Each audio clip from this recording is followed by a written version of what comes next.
Chapter 207. Bai Xueqi could not help but feel regret. He should have been more ruthless when the battle had begun and killed one or two of them with a brutal blow. Even if they were severely injured, he would not have fallen into such a dire situation. With the 8 men's teamwork, he would have needed a long battle to kill one or two of them even if he had been in perfect condition.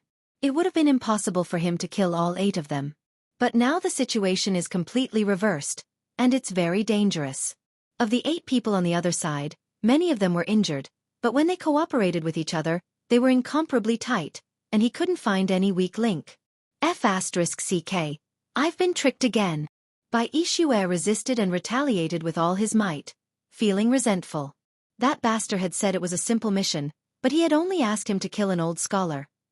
This place was obviously more dangerous than any dragon's lair or tiger's den he had ever been to. It was much more dangerous. It was at this moment that an even greater sense of danger rose within him. Bai Xueqi roared, his sword splitting into 8 rays of sword light to repel the 8 men at the same time. Only then did he turn to look. He saw an elder with a head full of white hair standing in the yard, looking at him with his arms behind his back. The elder exuded an aura that was as imposing as a mountain and as deep as the ocean. It was only then that Bai Xueqi was truly shocked. Based on the aura alone, he could tell that the other party's cultivation base was actually higher than his own when he was at his peak. Who was this person? The elder spoke faintly. This old and useless one is he Hanqing himself. I wonder why great swordsman Bai Xueqi wants to kill me? Bai Xueqi's heart sank coldly. F***ck. He had been tricked. That pretty boy wasn't a good person after all. The pretty boy didn't have a good heart indeed. A transcendent expert like this, one who's beyond his own limits, with 8 powerful guards, actually wants me to assassinate him single-handedly. He was F***king asking his father to die. Now that things had come to this, he had to make a swift decision and leave immediately. Otherwise, he might really die here. Thinking about it, Bai Xueqi roared. Suddenly, he spun rapidly like a spinning top. The sword light around him flickered with a cold gleam that grew more intense. At the same time, the cold wind at the peak of the snowy mountain began to howl fiercely. Bai Xueqi howled, "Those who stand in my way shall die." Before his voice echoed in the air, he was already there. Bai Xueqi soared into the sky like a roller, charging towards the 3 men who were standing on top of the wall. Life or death, it all depended on this. If he couldn't make it out this time, then he would really have to die here this time. The 5 people around him roared at the same time. Their sabers, spears, swords, hammers, and cudgels all smashed towards the rolling sword light. It was obviously meant to obstruct the enemy and diminish the sharpness of Bai Xueqi's sword. Bai Xueqi did not evade the 5 incoming attacks. He did not change his direction either, flying forward like a long dragon. All the weapons that crashed against the sword light that was the embodiment of man and sword could only cause a ripple like the surface of water. They could not stop the momentum of the attack at all. "Get out of the way, let him go," he Hanqing shouted with a frown. His actual cultivation base was higher than Bai Xueqi's, so he could see clearly that Bai Xueqi was risking his life. If the 3 subordinates on top of the wall were to intercept him forcefully, there was a high chance that they could stop Bai Xueqi, but the 3 men would die without a doubt. In addition, they would have to bring in 2 or 3 more people who would participate in the ambush. He could not afford such a loss right now. Ever since he had been severely injured by Ling Xiaozui, he had been severely injured and could only suppress his opponents with his aura. He could not fight at all. The 3 men on top of the wall grunted and parted to the sides simultaneously. However, the weapons in their hands had left their hands, thrown out in a desperate manner. They collided with the sword light that flashed by. The sword light scattered once more as Bai Xueqi spat a mouthful of blood into the air. However, the sword light moved even faster, like a shooting star streaking across the sky, disappearing in a flash. In the blink of an eye, the sky returned to silence. At the very last moment, Bai Xueqi turned back to look and was relieved when he saw that he Hanqing had not made a move. As long as this old man doesn't make a move, I have an 80% higher chance of leaving this place alive today. Bai Xueqi had already disappeared into the distance, his speed like a shooting star chasing after the moon. All 8 of them knew that they could not catch up to him. Besides, the others' actual cultivation base was far above any of them. Even if 1 or 2 of them managed to catch up to him, they would only end up as food for the other. There's no need to chase after him.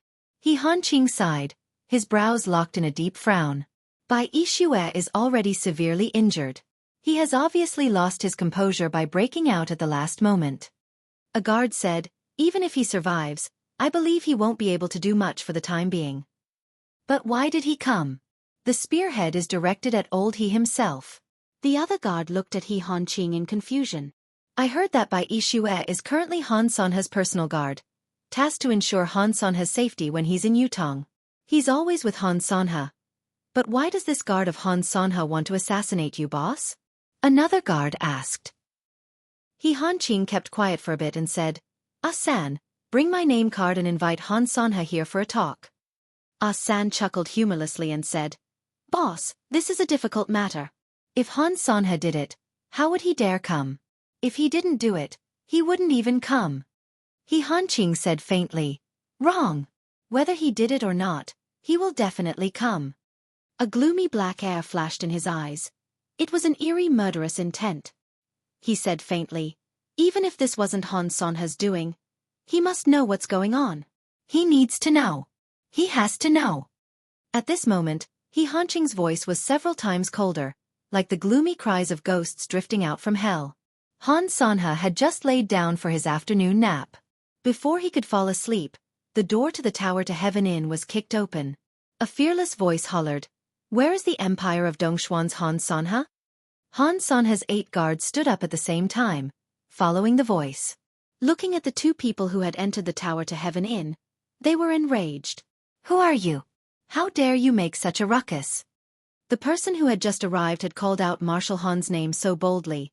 He had no manners at all. The person at the door said coldly, I'm here on old Sir He's order to invite Han Sanhe and Marshal Han to the residence for a chat. As he spoke, a name card was passed over. Han Sanhe was surprised to see the name card that had been sent in. He Hanqing? Why would the leader of the literati in the Empire of Yutong, the Grand Master of Confucianism of his generation, come looking for him for no reason? Besides, his attitude was impolite. Not only was this strange, but it was also strange. It was odd. No matter what, Han Sanhe had to go to He Hanqing's invitation. No matter how he criticized the other party's invitation method, it was still a servant who had come to send an invitation. Just based on the fact that the other party was a master of literature and a leader of Confucianism, as well as the fact that he had taken the initiative to invite Han Sanhe had no choice but to go. It would be impolite if he did not go, and it was not just Han Sanhe who would be impolite, but the entire empire of Dongxian. After all, Han Sanhe's official identity was the representative of the empire of Dongxuan's military. However, when Han Sanhe saw He Hanqing, he immediately understood that he had made a mistake coming here.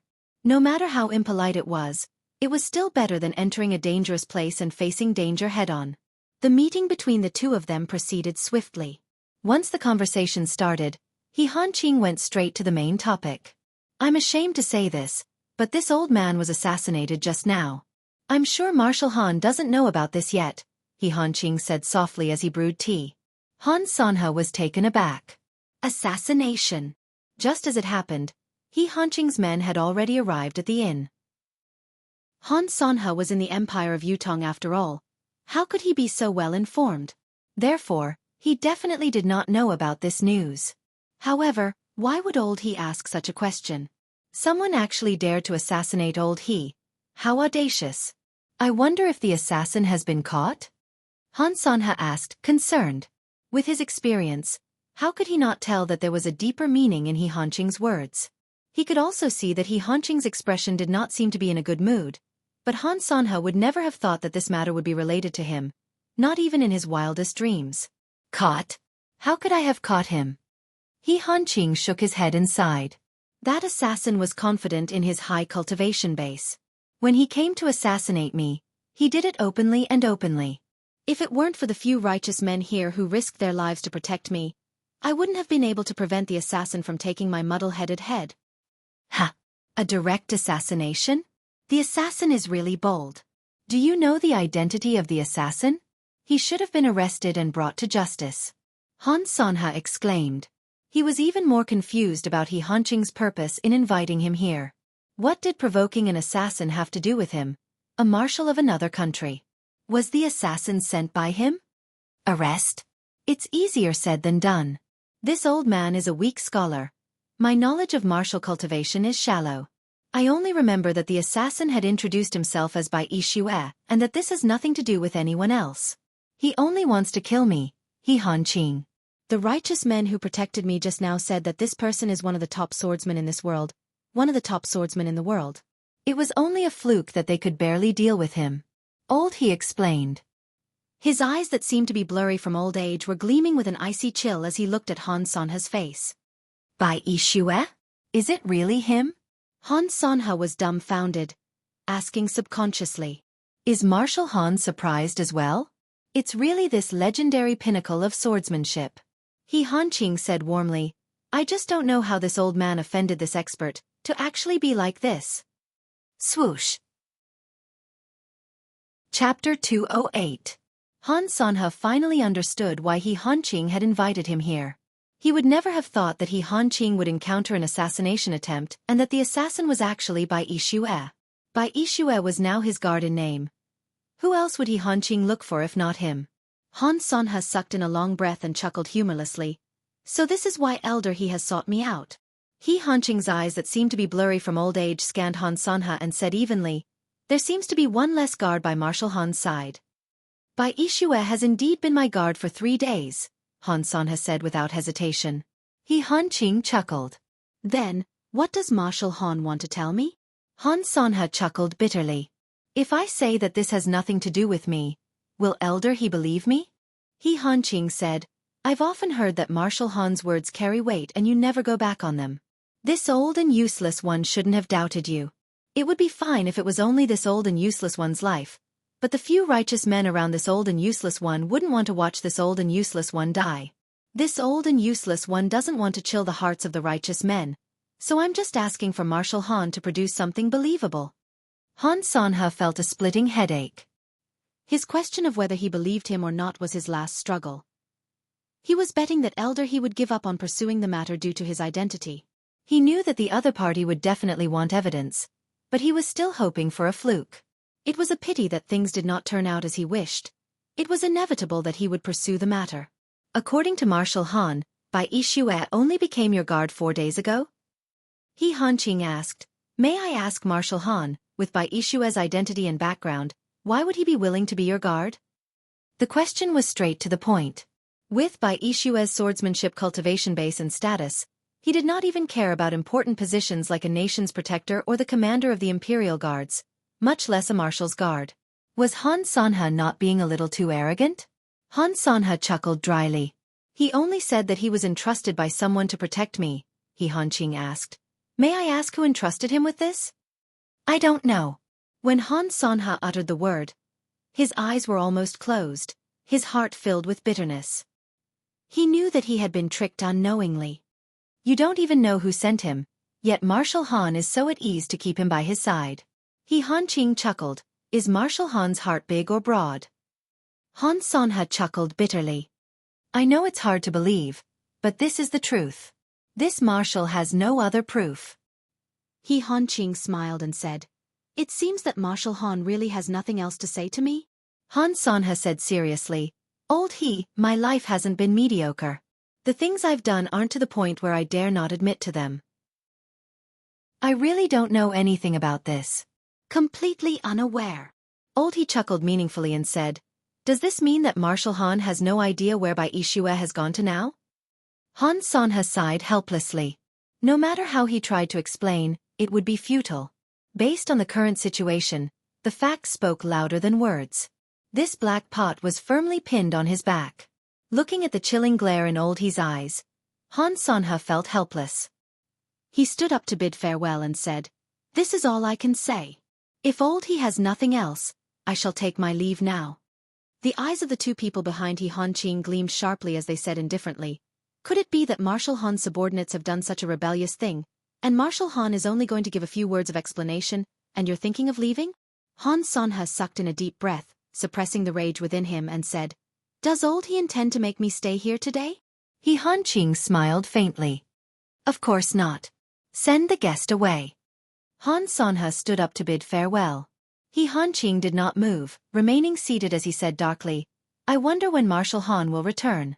The martial world is treacherous and treacherous. Please take care. Han Sanha's footsteps paused. How could he not hear the heavy threat in the words? He said faintly, "Thank you for your concern, old he. I will say this solemnly. This has nothing to do with me." Han Qing did not speak, as if he had not heard anything. A cold smirk hung on the corners of his lips. When Han Sanha walked out of the residence of his expression was dark.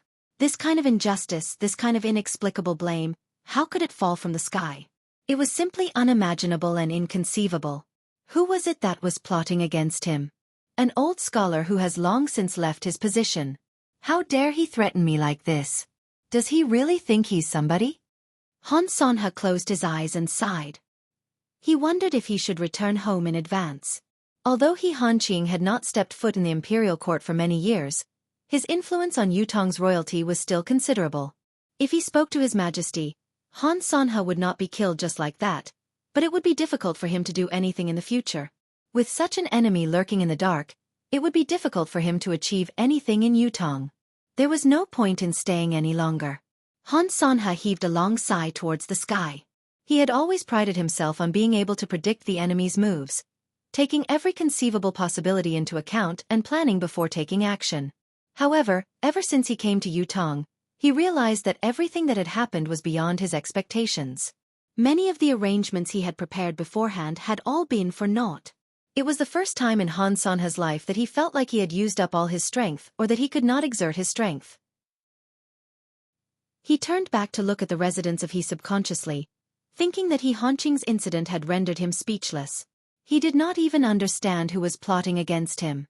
Those who were involved in the gambling were already on their way back home. Han Sanha had no idea what was happening to them. Even if he wanted to discuss it with someone, there was no one to ask. That night, Han Sanha and the youth dressed in black were still holding onto their fishing rods, sitting by the 1,000-feet lake, fishing quietly. Behind them, the 8 guards stood guard in various positions. The night was dark and quiet. "Gugu, are you sure you can catch it?" Han Sanha said in a low voice. "I heard that Ling Xiaozue has been here before this and has probably left with his catch. With the Kirin fish's habits, it won't be easy for it to take the bait again within a short period of time." The youth dressed in black, Gugu's tanned face was filled with confidence. There are no absolutes in this world. Ling Xiaozue was able to catch it mostly because of his patience and luck. Of course, it's hard for him to catch it twice. It's true that ordinary people won't be able to catch it again. However, the bait I'm using is a special bait that my master has been researching for 100 years. It's specially made to target this unusual fish. My master had caught more than 10 Kirin fish consecutively in a day at Blackwater Lake. The bait is irresistible to the Kirin fish, it won't fail. That's great. It's a pity that the Kirin fish in Blackwater Lake is hard to catch. Otherwise, we wouldn't have to come all the way here, Gugu said regretfully. Han Sanha said regretfully as well. The Blackwater Lake is now extinct for the Kirin fish. Gugu said, "It's not to the extent of extinction. There's still the king of the Kirin fish in Blackwater Lake. There's still room for reproduction. It's a pity that the level of the king of the Kirin fish can't be caught no matter what. Otherwise, the king of the Kirin fish would be more than 100 times better than the ordinary Kirin fish." Han Sanha said. "Is that so?" Gugu sighed. "Master's secret bait contains the fragrance of the fish's soul. Other than the king of the fish, it's an irresistible temptation to the other Kirin fish. We only need to be patient. No matter what, there'll be a Kirin fish that will take the bait." Han Sanha's expression that had been gloomy for days finally showed a hint of a smile. "That's great. When we get the Kirin fish, we'll return immediately." Fishing at the 1,000-feet lake? Yun Yang's eyes widened as he read the message from the 9 Heavens dictum in his hand. Han Sanha was going to the 1,000-feet lake to fish. He had traveled thousands of miles to come here, but now he was fishing every day. How could he have so much leisure time? In spite of this, Yun Yang understood the situation quickly. The main purpose of fishing at the 1,000-feet lake must be the Kirin fish. However, he did not expect that one of Han Sanha's main goals in coming to Yutong would be this as well. Yun Yang stood up and paced around, his brows knitted together. According to what he knew and the Kirin fish's habits that Ling Xiaozue had described the other day, The Kirin fish in the 1,000-feet lake had already been caught by him once. It would be impossible for anyone else to catch it within a short period of time. However, it was impossible that Han Sanha did not know this, yet he still wanted to try. He must have had something else to rely on. It was better to be safe than sorry. If there was really an accident, the aftermath would be long. All in all, Yun Yang did not want Han Sanha to accomplish anything in Yutong. What he wanted to accomplish was what Yun Yang wanted to destroy. Thinking about it, Yun Yang turned into a cloud of smoke and vanished in the blink of an eye. Only the soft sound of the wind could be heard in the sky. In the 1,000-feet lake, a strange fragrance slowly spread in the water. In the depths of the water, there was already a faint flash of rainbow. The Kirin fish had already begun to move. The wind blew. A soft sound that was barely audible came from afar, as if something had entered the water. Han Sanha frowned and said, "Why does it sound like someone has entered the water?" A guard behind him bowed and said, "Marshal has good hearing. Someone has indeed jumped into the water on the other shore. However, the other side is 10 miles away from here. The impact is minimal. Marshal need not worry too much." Han Sanha nodded and continued fishing. The youth dressed in black was even more composed, his lean body shrouded in a loose black robe. He was like a statue. Not even the sound of his breathing could be heard. Up until this point, the situation of ordinary fish biting the hook had become less and less frequent. It had been a full hour since the last success and the float had not moved. Han Sanha and the youth dressed in black were fully focused, knowing clearly that the Kirin fish in the water had most likely begun to move. The divine fish moved while the ordinary fish retreated. In other words, the moment the Kirin fish took the bait was only a matter of time. Chapter 209. Han Sanha and Yun Yang waited with bated breath. Yun Yang, who was under the water, had already dived into the deeper waters soundlessly. Like a large fish, he swam leisurely in the deep waters, moving more nimbly than when he was on land. This was not an illusion. Once Yun Yang entered the deep waters, he could feel the difference. He did not feel suffocated or uncomfortable underwater. Instead, he felt at ease, safe and joyful. The lake water around him seemed to have become a part of him. There was no longer any gap between them. In the water, he breathed freely. His limbs moved according to his will, and the harmony was indescribable. In fact, Yun Yang felt that he was even more comfortable on the ground right now. Every pore on his body showed a comfortable feeling, as if they had been opened. He could do whatever he wanted with just a thought. As he reached out his hand, he traveled more than 1,000 feet at the bottom of the lake without making a sound. There was not even the slightest movement in the water beside him. It was already a rare miracle, but not only did the fishes around Yun Yang not avoid him, they even swam around him to keep him company, but they maintained a certain distance from him. It was a strict suppression of their levels. When he did not exude his aura, all the schools of fish that he met as he swam were silently escorting him, or rather, they were lining up to welcome him. The feeling was marvelous. Perhaps, it was an indescribable sense of wonder. Suddenly, a rainbow shadow flashed and a Kirin fish appeared in front of him. It gently swayed its tail as if it was confirming something. Then, with a wave of its tail, it rushed into his arms and swam back and forth in his arms. From time to time, it would rub its face and body against his, full of joy. Yun Yang flashed a sincere, gentle smile, his heart growing calmer. Following the flow, he dove down quickly. At this point, many of the rainbow silhouettes had been attracted by the strange fragrance and were about to be unable to resist it. However, when Yun Yang arrived, all of them followed him back without exception, swimming towards the deep waters without any hesitation. The 1,000-feet lake is indeed as bottomless as the rumors say. How is this just 1,000 feet? Yun Yang dived all the way down, but he still could not see the bottom of the lake even after several thousand feet. After a while, Yun Yang was shocked to realize that there was a bottomless abyss under the lake. About 4,000 to 5,000 feet into the abyss, he could see other Qilin fish swimming about. Another 3,000 feet down, there were more and more Kirin fish. They swam back and forth like many rainbows dancing and lingering in the air. There were even a few Kirin fish that swam out and wiggled around Yun Yang, as if expressing their closeness. Yun Yang chuckled. He had yet to reach the bottom of the abyss, but he could already see a huge hole on the side. Countless Kirin fish were swimming in and out of it. That should be the nest of the Kirin fish. Based on Yun Yang's estimation, the number of qilin fish here was shocking. There were at least 1,000 of them. The largest qilin fish that he had caught earlier finally appeared. When its gaze met Yun Yang's, it became lively and rushed over, rubbing its lips against Yun Yang's face with indescribable joy. Yun Yang realized that the qilin fish that he had let go did not appear sickly or weak after spitting out their essence. Instead, they had grown much bigger. Although it had only been a short time, their bodies had grown at least twice as big as before.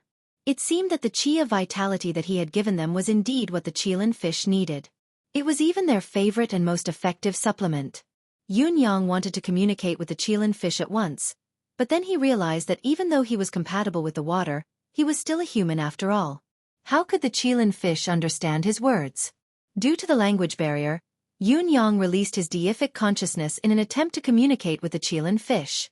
Deific consciousness was an ability that all living beings who cultivated in this world could obtain. It was the same for humans and fishes. With the qilin fish king's level, it might even possess deific consciousness.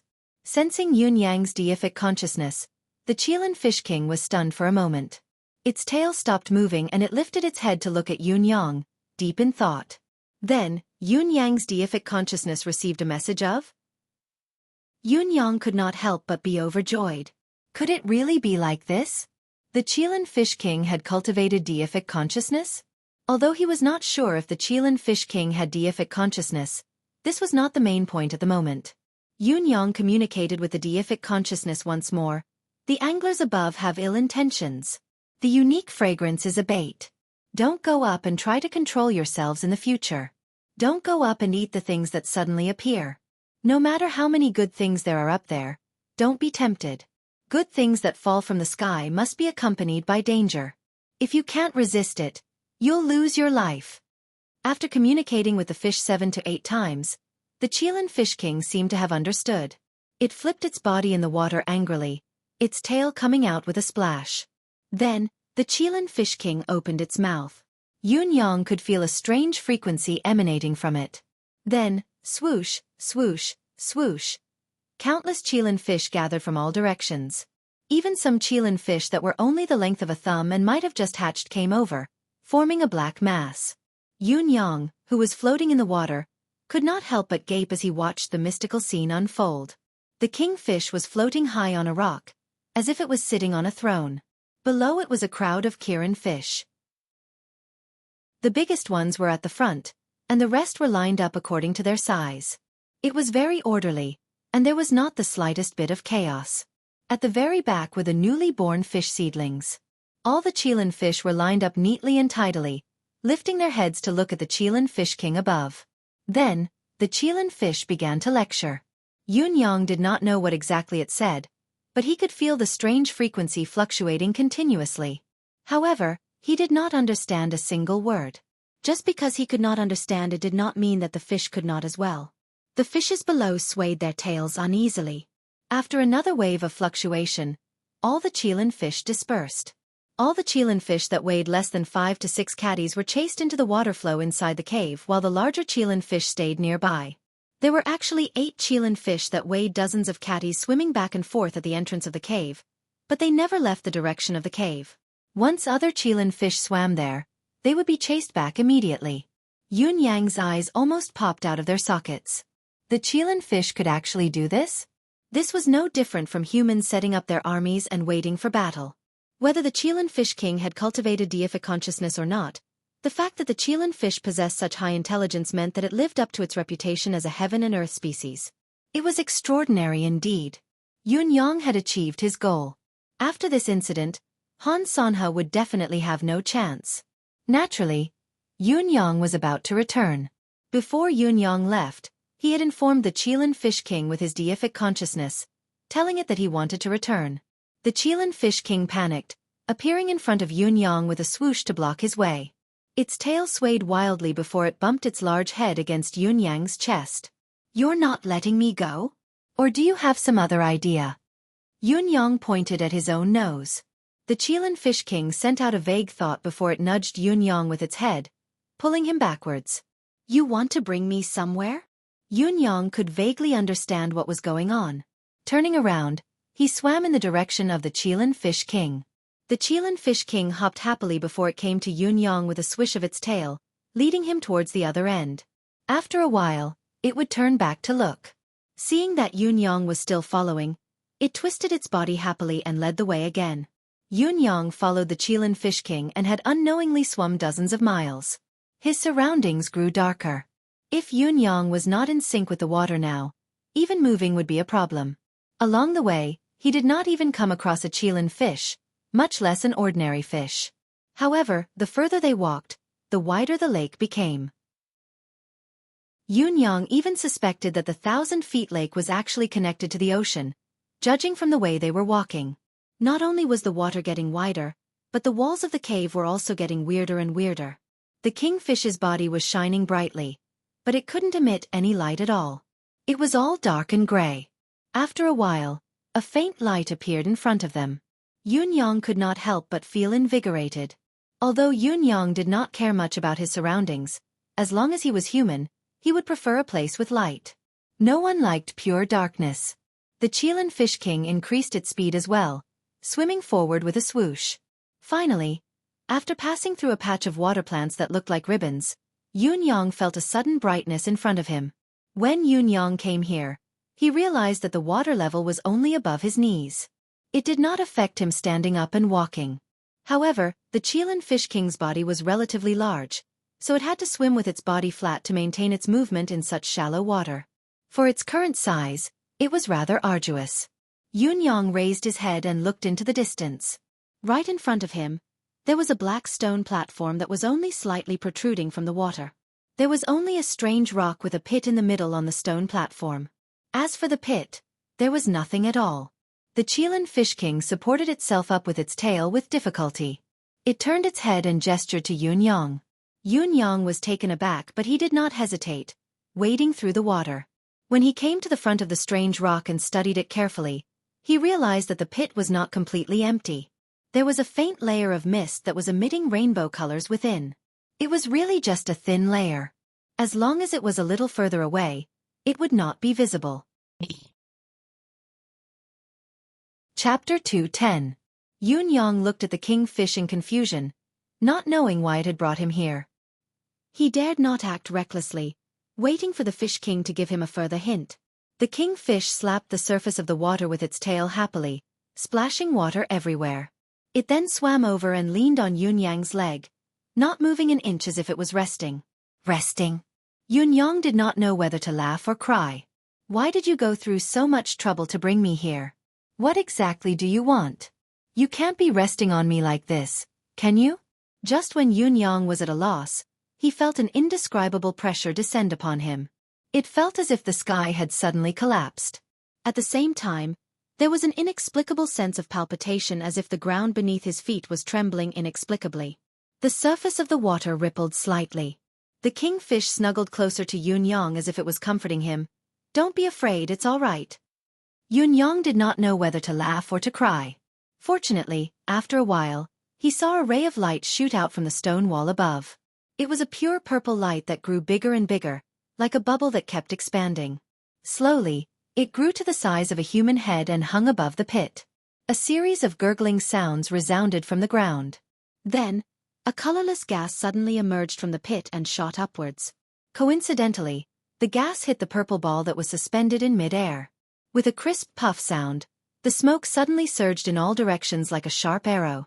After the smoke arrow was refracted, its momentum did not diminish. It struck the walls of the cave, causing the walls in all directions to vibrate. After the smoke arrow was rebounded a second time, it once again formed a new ball of smoke above the pit. However, this ball of smoke was no longer colorless. It had turned into a colorful glow. It flowed and circled faintly. It was slow, but it was continuous. Seeing this, the kingfish let out a shrill cry as if it was cheering. It nudged Yun Yang's waist with its head, gesturing for him to move forward. You mean for me to collect this? Yun Yang asked, pointing at the colorful ball in shock. At this moment, the ball of colorful smoke had already begun to dissipate. The Fish King seemed to be anxious. It rushed over again and again, raised its head, opened its mouth, and took a deep breath. A large cloud of smoke rushed into the kingfish's mouth. It turned to look at Yun Yang, its tail slapping the surface of the water impatiently. "Quick, do as I say." Yun grinned. After all, he did not know what it was, so he dared not move recklessly. However, looking at the King Qilin fish's relaxed expression, he guessed that the smoke would not be anything bad. Doubtfully, he moved closer, opened his mouth and inhaled. Who knew that when he inhaled, the moment the colorful smoke entered his mouth, Yun felt the mystical qi in his dantian vibrate abruptly. Then, a strange sensation arose, filling his entire body with a warm, indescribably comfortable atmosphere. In the deific consciousness space, Emmy that was wriggling around suddenly quietened down. Its vines that had never stopped waving froze in the air, its leaves curling up as well. In the next moment, it unfurled itself abruptly and began wriggling violently like never before. Ayaya, ayaya. Emmy looked like it was about to die from anxiety. The Fish King only inhaled 3 times, which was less than 1/10 of the entire ball's volume. After that, it stopped inhaling and laid down in the water. It even closed its eyes, obviously digesting the power contained in the smoke. 3 mouthfuls was obviously the highest it could withstand. Yun could already feel Emmy's urgency. After a moment of hesitation, he channeled his qi into his dantian and sucked in with all his might. Using his mystical qi as a foundation, Yun suction was not only stronger than the first time, it was even stronger than the kingfish's absorption. The colorful smoke ball turned into a stream of smoke at once, slowly entering Yun mouth. Emmy was getting more and more ecstatic, wriggling and twisting its body. Ayaya, ayaya. At the same time, he hurriedly absorbed the colorful smoke into his spiritual sense space and placed it around his plant. The 2 translucent green leaves kept rolling up, unrolling, rolling up again, and unrolling again. The vines waved in the air. With the cooperation of the 3 parties, it only took a moment for the rainbow-colored smoke, which was originally the size of a head, to be completely absorbed. Even the thin layer of smoke that had accumulated in the pit on the stage was gone. Peace returned to the surroundings. Yun could only feel that he was different from before, but he could not pinpoint exactly what was different. He was a little confused. In spite of this, Emmy in the space was in a state of satisfaction that it had never experienced before. It wriggled around endlessly, its soft cries of ayaya echoing endlessly. After confirming that the 7-colored smoke had been completely collected, Emmy wasted no time, absorbing the 7-colored smoke into its plant at once. Its thin and slender leaves were gradually thickening, the area of the leaves expanding as well. Its color had turned into a dark green that was close to black. It was a sign that the plant was extremely healthy. Other than that, the vines grew thicker as well, their length almost doubled.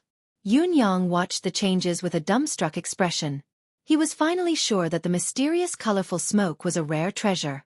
It seemed that he had encountered a legendary opportunity today. Yun had never seen any heaven and earth treasure that could make Emmy undergo such a rapid and shocking change. Emmy was a species of boundless power that was born from the power of heaven and earth. Ordinary heaven and earth treasures might not even be able to elevate it by a level. However, under this strange smoke, there was such a huge change. Therefore, one could imagine what kind of good stuff this smoke was. In addition, his meridians seemed to have been strengthened inexplicably as well. Yun tried cultivating and realized that the toughness of his meridians was at least 10 times stronger than before, perhaps even more. Most of the energy contained in the colorful smoke had been absorbed and stored by Emmy, yet he could still achieve such a huge improvement. How far had all the energy of the colorful smoke gone? In spite of this, Yun only knew why but not how. He had no idea what was happening in front of him. What kind of smoke was this? How could it contain such a miraculous and vigorous power? Why did such a thing happen? This was definitely not man-made but a miraculous phenomenon that only appeared after some kind of miraculous coincidence by the power of heaven's creation. This was heaven's creation, the mystical wonder of God. It was not something that could be achieved by a human. The king of Qilin fish had already woken up from the absorption of the colorful smoke. It was obvious that it had improved as it dashed around in the shallow water like a horse. Water splashed everywhere. Yun noticed that the rainbow color of the king of Qilin fish seemed to have deepened.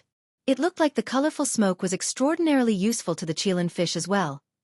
The king of Qilin fish brought Yun all the way here and happily brought him out again. Along the way, its fat tail splashed water everywhere. It was obviously in high spirits and full of pride. Halfway through the journey, Yun Yang laughed and hugged the king of Qilin-fish's head, rubbing it affectionately and transferring a gust of air of vitality into the king of Qilin-fish. The king Qilin-fish was delighted by this gift. When it realized that the air of vitality that Yun Yang had given it this time was actually more than the last time, it began to spin around in the water like it was dancing. With a swoosh, it had gone thousands of feet away. With another swoosh, it had returned, and with another swoosh, it had gone out again. The man and the fish left the unpredictable abyss in their respective states of joy and returned to the 1,000-feet lake. Yun Yang was really about to leave now. The king of Qilin-fish followed behind him reluctantly for a long time. Go back. Yun Yang patted the king of Qilin-fish's head and comforted it. I'll come again in the future. We'll meet again. This sentence was not false. How could Yun Yang not come when there was such a magical creature here? Even if Yun Yang did not come himself, Emmy would pester him to come often. The king of Qilin-fish rubbed its huge rainbow fish head against Yun Yang's chest like a spoiled child, pestering an adult to not leave. Its infatuation was different from Emmy's, but it touched Yun Yang just as much. It only stopped reluctantly after being comforted repeatedly.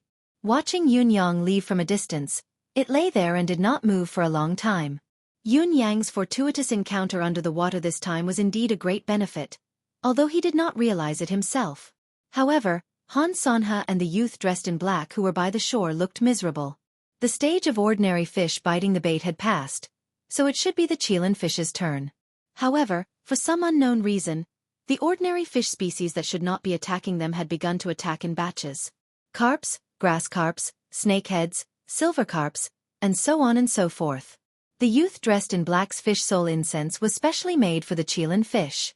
If it could attract the king of fishes like the Qilin-fish, it was only natural that it would be more enticing to the ordinary fish species. What was worse was that even though there were plenty of fish species attacking them, there were no bigger fish. They were all small fish that weighed about half a catty, biting the bait in a frenzy. There was not much of the priceless fish soul incense, but all of it had been fed to these small fish. In the end, when the bait of the fish soul incense had been used up, there was not even a shadow of the Qilin-fish to be seen. This matter was really too strange. It was too *king strange. What exactly was the problem? Chapter 2:11. Han Sanha and the youth in black, who knew that they had lost everything and their hopes were dashed, looked at each other speechlessly. Could it be that there are no Qilin-fish in this 1,000-feet lake? The youth in black looked indignant as he uttered an answer that he himself did not believe. Han Sanha frowned without saying a word. He was puzzled as well, but he did not want to fool himself. If there are no Qilin-fish in the 1,000-feet lake, why did Ling Xiaozue come here specifically to fish? The youth in black mumbled to himself, according to my master, what Ling Xiaozue needs the most is the Qilin-fish. Wherever Ling Xiaozue stops to fish, there will definitely be Qilin-fish. There's no doubt about this. Our fish soul fragrance is the most precious medicine in the sect. It's much more advanced than the bait Ling Xiaozue uses, and it's specially made to target the Qilin-fish. It doesn't make sense that he can fish them but we can't. It doesn't make sense. The youth in black felt like he was about to break down. The effect of the fish soul fragrance was so potent, its rarity was naturally the same. Whether it was the ingredients or the difficulty of its production, it was beyond the imagination of an ordinary person. He had brought so much fish soul fragrance out this time, thinking that he could accomplish something big in one fell swoop and harvest a large number of Qilin-fish, allowing his cultivation base to take a leap. Who would have thought that they would all be fed to the small fish? If this were to be brought back to the sect, even if his master doted on him and would not really blame him, he would definitely become a laughingstock in the sect, an eternal joke. Did you know that Master's precious Gugu brought the fish soul fragrance out and caught a bunch of small fish? Ah! I'm delighted to hear that. Gugu felt like she was going crazy when she thought of the scene. Can we be sure that Ling Xiaozue really caught the Qilin-fish in the 1,000-feet lake? Han Sanha asked softly. Could it be that Ling Xiaozue didn't catch any as well? The youth in black fell silent. It was unclear whether Ling Xiaozue had caught the fish or not. After all, no one dared to look for Ling Xiaozue to verify the matter. If Ling Xiaozue didn't catch any, then perhaps this 1,000-feet lake really doesn't have such fish. Han Sanha said. The youth in black lowered his head in silence. Let's go back. Han Sanha sighed. After all, This Chilan fish is a heavenly treasure. If it could be obtained so easily, I'm afraid it wouldn't be that precious. Han Sanha comforted him. With your peerless potential of 9 innately awakened chakras, you will definitely be an exceptional figure in the Tianxian continent in the future. Perhaps, not taking this shortcut is your good fortune instead. The young man in black sighed and stood up unhappily. This is the only thing we can do now. The two of them didn't even pack up their fishing rods and just left them there. Since they couldn't catch any Kirin fish, what was the point of keeping these fishing rods? He stood up and sighed as he slowly walked back. I've already reported to the school about Bai Xueqi. The youth in black said, my master has already sent someone out to look for this Bai Xueqi. We have to demand an explanation from him. Gugu, Bai Xueqi is no ordinary person. What about the people your master has sent? Could it be? Han Sanha reminded him. You must ensure that everything is safe. Don't let your guard down. The youth dressed in black, Gugu said. This time, my master has sent eldest senior brother. Eldest senior brother had fought with Bai Xueqi back in the day, so he knows him well. I believe there won't be any accidents. Don't worry, Marshal. The black-clothed youth paused for a moment before saying, Marshal, I'm actually surprised by another matter. Han Sanha was stunned. What is it? The youth in black thought for a moment and said, Actually, I have my doubts about old He Han Qing. Han Sanha was stunned again and said in surprise, What does Gugu think? Just come. The youth in black said, Marshal, do you still remember the situation when you first met Bai Xueqi? Han Sanha was an enlightened man as well. With a quick thought, he could vaguely guess what the youth in black was referring to. Are you saying that He Han Qing's words are not entirely true? Not entirely true. I have my doubts. Marshal, please think about it. The 8 guards that you've assigned to you are all top-notch. Although they aren't among the world's top experts, 4 of them can fight against the world's pinnacle when they join forces. Even if they can't win in the end, they can still put up a fight for a while. However, Bai Xueqi doesn't care about the 4 of them joining forces. Perhaps, Bai Xueqi can easily break through their teamwork. This is also the main reason why none of us refuted when Bai Xueqi dared to say that he could kill you, Marshal. Marshal, your defensive formation can be said to be top-notch no matter which country it is in. But how could old He escape Bai Xueqi's ambush? Based on the righteous man he spoke of? The youth in black said in a low voice. Han Sanha thought about it for a moment and said slowly, He Han Qing has a reputation and is highly respected in Yutong. Perhaps he really has some expert helping him. The youth in black said, If that's the case, then old He is even more remarkable. To be able to assemble a formation to fight against Bai Xueqi, the capability he possesses is already terrifying. He said that he's targeting us. Our return journey is going to be a tough one. Han Sanha nodded. I understand what you mean. Tiantang City is indeed not a good place to stay. Since we didn't get the Kirin fish this time, let's go back as soon as possible. The youth in black replied. Yes.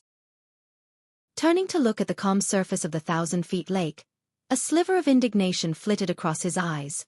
Early in the morning the next day, Han Sanha sent someone to deliver a letter from him to old Marshal Qiu's residence, informing him of his departure.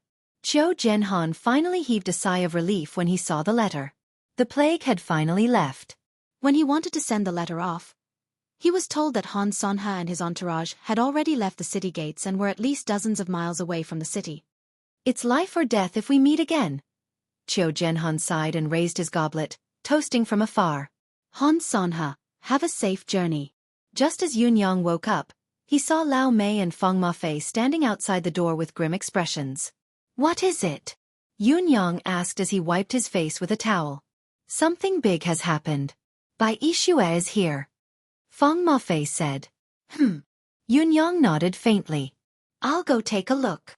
When he saw Bai Xueqi, Yun Yang could not help but be shocked. Bai Xueqi had come, but he no longer looked like a human. Although he was still standing, he looked extremely disheveled. Only his eyes were glaring at Yun Yang. His white robe that was initially spotless was now ragged, hanging on his body in strips. Bloodstains covered him from head to toe. There was a bloody hole on his shoulder and dozens of bloody holes on both sides of his thighs. Had it been someone else, he would have died long ago with such severe injuries. What is going on? Yun Yang asked in shock. Brother Bai, how could this be? It would have been better if Yun Yang had not spoken. Once he did, Bai Ishue's eyes reddened. What is going on? Don't you know what is going on? Yun Yang grinned. I really don't know. Bai Ishue's eyes were almost spitting fire. Don't have * king play dumb with me. Tell me clearly, what kind of person is that he Han Qing? Yun Yang said in surprise, the Grandmaster of Yutong's literati, the leader of a generation of scholars. Before he could finish, Bai Ishue had already interrupted him in exasperation. What bullsh *t literati, what leader of scholars? Uf * king set someone up.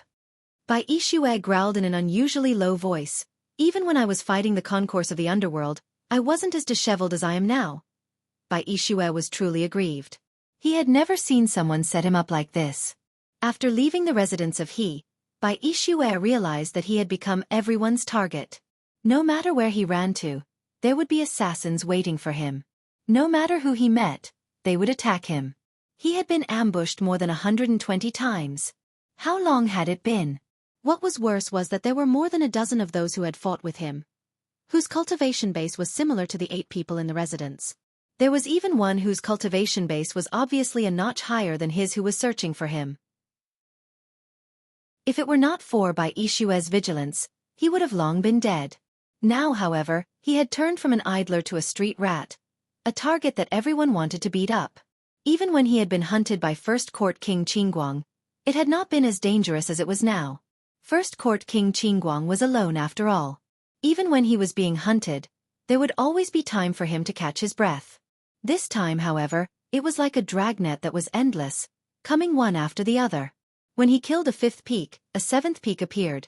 When he killed a 7th peak, a 9th peak appeared. When he injured and chased the 9th peak away, a few perfected ones appeared. Then, more powerful ones popped up one after another. It seemed that as long as he could continue fighting, the other party would continue to send out stronger and more powerful ones until he was killed. Bai Ishue could no longer hold himself back from the current situation. After the latest intense battle, he had activated the Blood Soul Escape, exhausting his potential to unleash his extreme speed to find Yun Yang. Who knew that a person's fart could hit his heel when he was down on his luck? On his way back, he had actually met First Court King Qingguang, who had disappeared for more than 10 days. After a bout of fighting, he had been severely injured and was on the brink of death. Finally, he had managed to escape with his life. He struggled his way to Yun Yang. I have to get to the bottom of this today. The more Bai Ishue thought about it, the more he felt wronged. He said in grief and indignation, "What kind of tiger's den have you made me barge into? There was no way to play with people like this." Chapter 2:12. How could Yun Yang admit to the crux of the matter? Yun Yang frowned and said, "Dragon's lair and tiger's den? How could it be? He Han Qing is the mastermind of the previous family of generals case. His crime is so heinous that everyone has the right to punish him. I've spared no effort to obtain this secret. This person's reputation among the scholars is too high. As long as he wants to cause trouble, he can do it with a mere thought. That's why I've come up with the idea of getting rid of him. It's only to get rid of the traitor for the nation, to get rid of the scourge for the people, to enforce justice for the world. There's no personal grudge. I've even used you because you're currently covered by your identity as Han Sanha's guard. It's enough to confuse the public, but there's no deeper intention. I've always thought that you would succeed easily with your ability, and Han Sanha would be the scapegoat. However, from what you've said, this matter, has a huge change occurred?" Bai Ishue almost spat blood as he said in grief, "Don't you know the true capability of the person you're dealing with?" Yun Yang said seriously, "I only know that this person is extremely dangerous to Yutong and must be eliminated. Otherwise, why would I go through so much trouble to set up layers of schemes and set up a series of traps against him?" Bai Ishue was speechless. Yun Yang had already been so frank and told him the entire plan from the beginning to the end. What else could he say? What else could he say? Listening to him, it sounded like this young Master Yun was the true hero who served the nation and the people. But I've been tricked so badly. What can I say? Yun Yang sighed. Let's not talk about anything else first. Let's deal with your injuries first. Bai Ishue chuckled bitterly. Are you sure this place can protect me? Yun Yang sighed. So what if it can or not? You know that you shouldn't have come to me. Coming here is equivalent to exposing yourself and putting me in front of everyone, yet you've still come. It's obvious that you're at your wit's end, but you're not willing to die just like that. Don't worry, don't worry. I won't be unjust even if you're heartless. No matter who you've provoked, or whether it's really related to what I asked you to do, since you're already here, I definitely won't send you away for no reason. The current situation is that you've failed to do what you owe me. At the very least, you haven't finished what you owe me. Naturally, our agreement hasn't been fulfilled. I won't let you die just like that. Bai Yixue almost fainted. You obviously don't believe me. I'm not. Oh my God, you want me to kill them? He wanted to refute her, but before he could open his mouth, his eyes rolled back and he fainted. He was already severely injured, so it was not easy for him to hold on until now. Now that he was overwhelmed with anger, he could no longer hold on and fainted. Of course, he was also trying to escape from reality, seizing the opportunity to force Yun Yang. It would be best if he could cancel the mission. Yun Yang did not expect this fellow to be so temperamental. He could not help chuckling and said, "Let this Lord Bai stay in our house first. If King Qingguang finds this place during this period of time, let him look for me directly. I have my reasons." Looking at Bai Yixue's fainted face, Yun Yang wore a meaningful smile. This fellow actually wants to act shamelessly in front of me. All the foreign generals had left, including Han Sanhe and the others who were the last to leave. Dressed in purple, Yun Yang sat under the flowering tree, deep thought flashing across his face. Based on the current situation, Bai Yixue's assassination could only be considered half completed. Yun Yang had never hoped that Bai Yixue could actually kill He Hanqing. With He Hanqing's foundation, Bai Yixue would not be able to defeat him no matter how strong he was. This was something that was difficult to resolve. Yun Yang's real goal was to incite the conflict between the Four Seasons Tower and Han Sanhe. That was all. If these two groups of people were to go against each other, that would be the scene that Yun Yang would be most happy to see. As the operation of the continent's foreign generals in Tiantang City came to an end, Yun Yang naturally shifted his focus back to Supreme Lord Spring Frost. The only thing on his mind right now was to kill He Hanqing. As for Bai Yixue himself, Yun Yang did not have any specific thoughts. No matter what Bai Yixue did in the process, Yun Yang did not want to be bothered about it. However, the situation now was very different from what he had planned. The original plan was for Bai Yixue to carry out the assassination after Han Sanhe had left. No matter what happened to Bai Yixue in the assassination, whether he escaped or died in the battle, Han Sanhe had already left, so he would be the one to take the blame for everything. By then, He Hanqing's rage would be much more intense than it was now because he would have lost the first target to vent his anger. Now, however, Han Sanhe had not left and Bai Yixue had made his move. The two parties involved had even met face to face. Even if the explanation did not work, the outcome was still not optimistic. Both of them were shrewd people. It was hard to guarantee that the misunderstanding would not be resolved. Going back on his word and not being reliable. What a bad thing. Yun Yang sighed. Bai Yixue had come looking for him at this juncture. He knew that he would definitely die if he continued to wander about outside now that he was gravely injured. Therefore he had come here on the pretense of denouncing Yun Yang and asking for the reason. But in reality, he wanted to come here to avoid trouble and recuperate. In Yun Yang's eyes, Bai Yixue's little thoughts were as clear as a blazing fire. He could see them clearly. However, the residence of Heavenly Clouds was truly the only place that could allow Bai Yixue to escape death today and hide from his past enemies throughout the entire Jade Emperor city. Not only would He Hanqing's force not come, even if First Court King Qingguang were to come, there would still be room for negotiation. This was Bai Yixue's additional fortune, a fortune that no one else knew about other than Yun Yang. However, since you're here and I have a handle on you, it won't be so easy when you want to leave. Yun Yang chuckled unscrupulously. He was already calculating whether there was a possibility of completely subduing the world's sixth swordsman. Perhaps after the tour guide, the generals of various nations, and the incident with the family of generals, a certain person's blackness had increased to a whole new level. Now he was as black as ink, so black that he could not be any darker. It was especially convincing when he spoke irrationally and made irresponsible statements. Young master, about that. Feng Mafei hesitated. What is it? Yun Yang asked.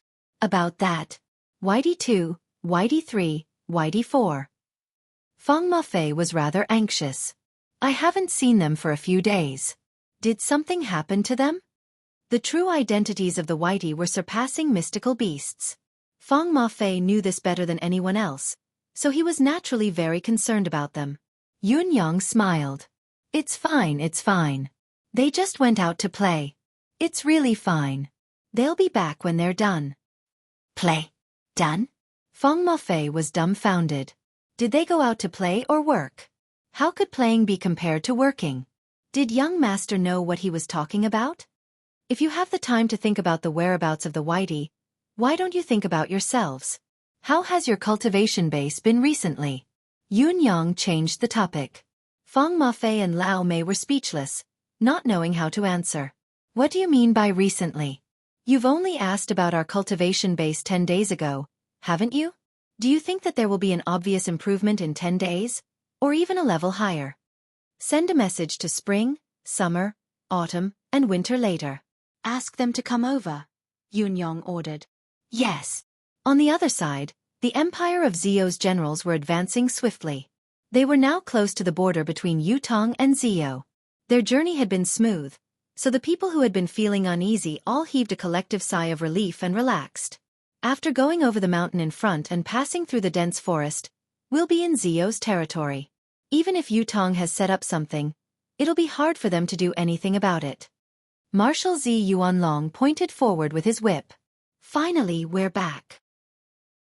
The generals looked at the long line of horses behind them and the blood of the hero that had been transported back.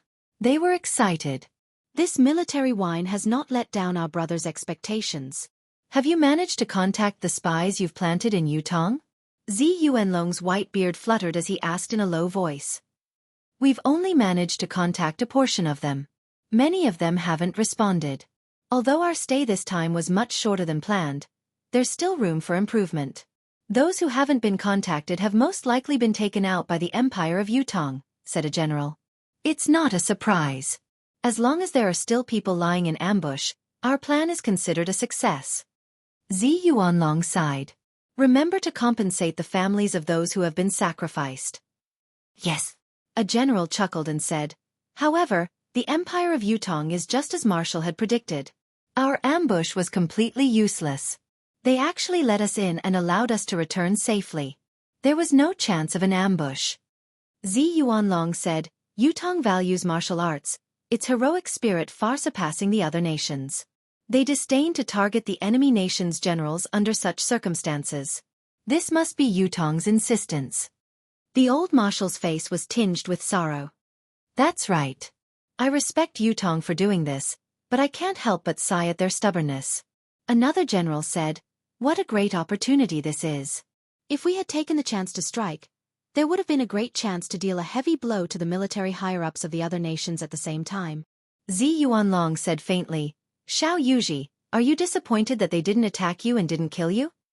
General Xiao Yuji opened his mouth and laughed awkwardly. Marshal, you must be joking. I was just feeling sentimental for a moment. I'm worrying for nothing, worrying for nothing. Ha ha ha. The surrounding generals guffawed upon hearing his self-deprecation. Amidst the laughter, the group had already entered the dense forest. This was the Empire of Zio's territory, so everyone seemed more relaxed. However, they had only walked for a short while when the sound of wind breaking could be heard amidst the laughter. A white silhouette appeared from the forest like a bolt of lightning, heading straight for Zi Yuanlong. Everything happened so abruptly, and the changes happened right in front of their eyes. Zi Yuanlong had not even realized that something had happened. He was still twisting his body and laughing with the others. The guard in front of him had already noticed the anomaly and cried out as a warning. Be careful. At the same time, the guard leaped up and stood in front of Zi Yuanlong's steed without a care for his life. Poof! The guard's head was immediately smashed into mush. Chapter 213. The guard's cultivation base should not have been so weak, but he was caught off guard and could not even muster his mystical chi in time before he was killed. The white shadow did not stop in the air. It opened its mouth wide and a ball of light shot out. Swoosh! Marshal, be careful. Another two generals leaped forward without hesitation. using all their strength to throw Zi Yuanlong off his horse. With a loud bang, 2 large holes appeared on the backs of the 2 generals. Zi Yuanlong, who was under them, let out a muffled groan. The white shadow left a series of afterimages in the air. It came and went like the wind, advancing and retreating like lightning. It attacked the troops like lightning, and as it clawed and scratched, 3 more balls of light shot out. More than 10 generals were killed by this attack, and their heads exploded. Their deaths were so horrible that it was unbearable to look at them. Stop it! Green mystical chi rose rapidly around another of Zi Yuanlong's guards. After the initial panic, he had only reacted now and said, "It's a 9th-level mystical beast, the Eclipse Panther. Everyone be careful." A few guards leaped up at the same time, sword and saber light dancing back and forth, intending to restrict the Eclipse Panther's movement and incredible speed. A group of Zio generals had also channeled their cultivation base, glaring at the Eclipse Panther that was scurrying around in the air, leaving afterimages in its wake. Hundreds of people attacked together.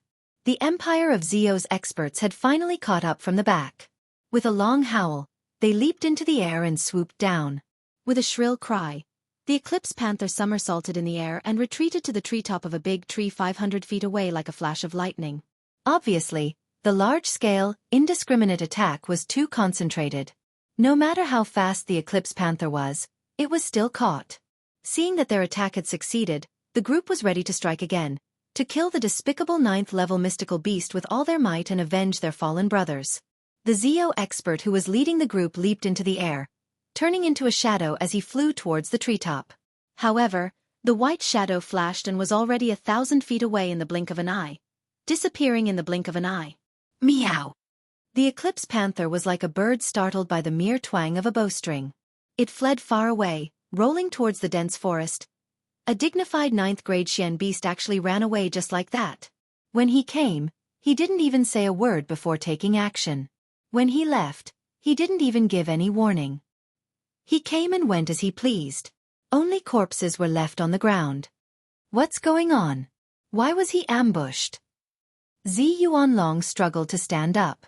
His back was a mess of flesh and blood, and even a large patch of white hair was gone.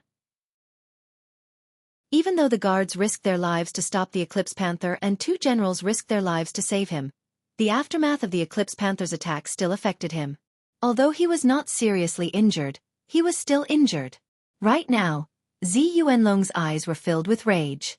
It was not for himself, but for the dozens of comrades who had died in the blink of an eye. It's an Eclipse Panther, a 9th-level mystical beast, Eclipse Panther.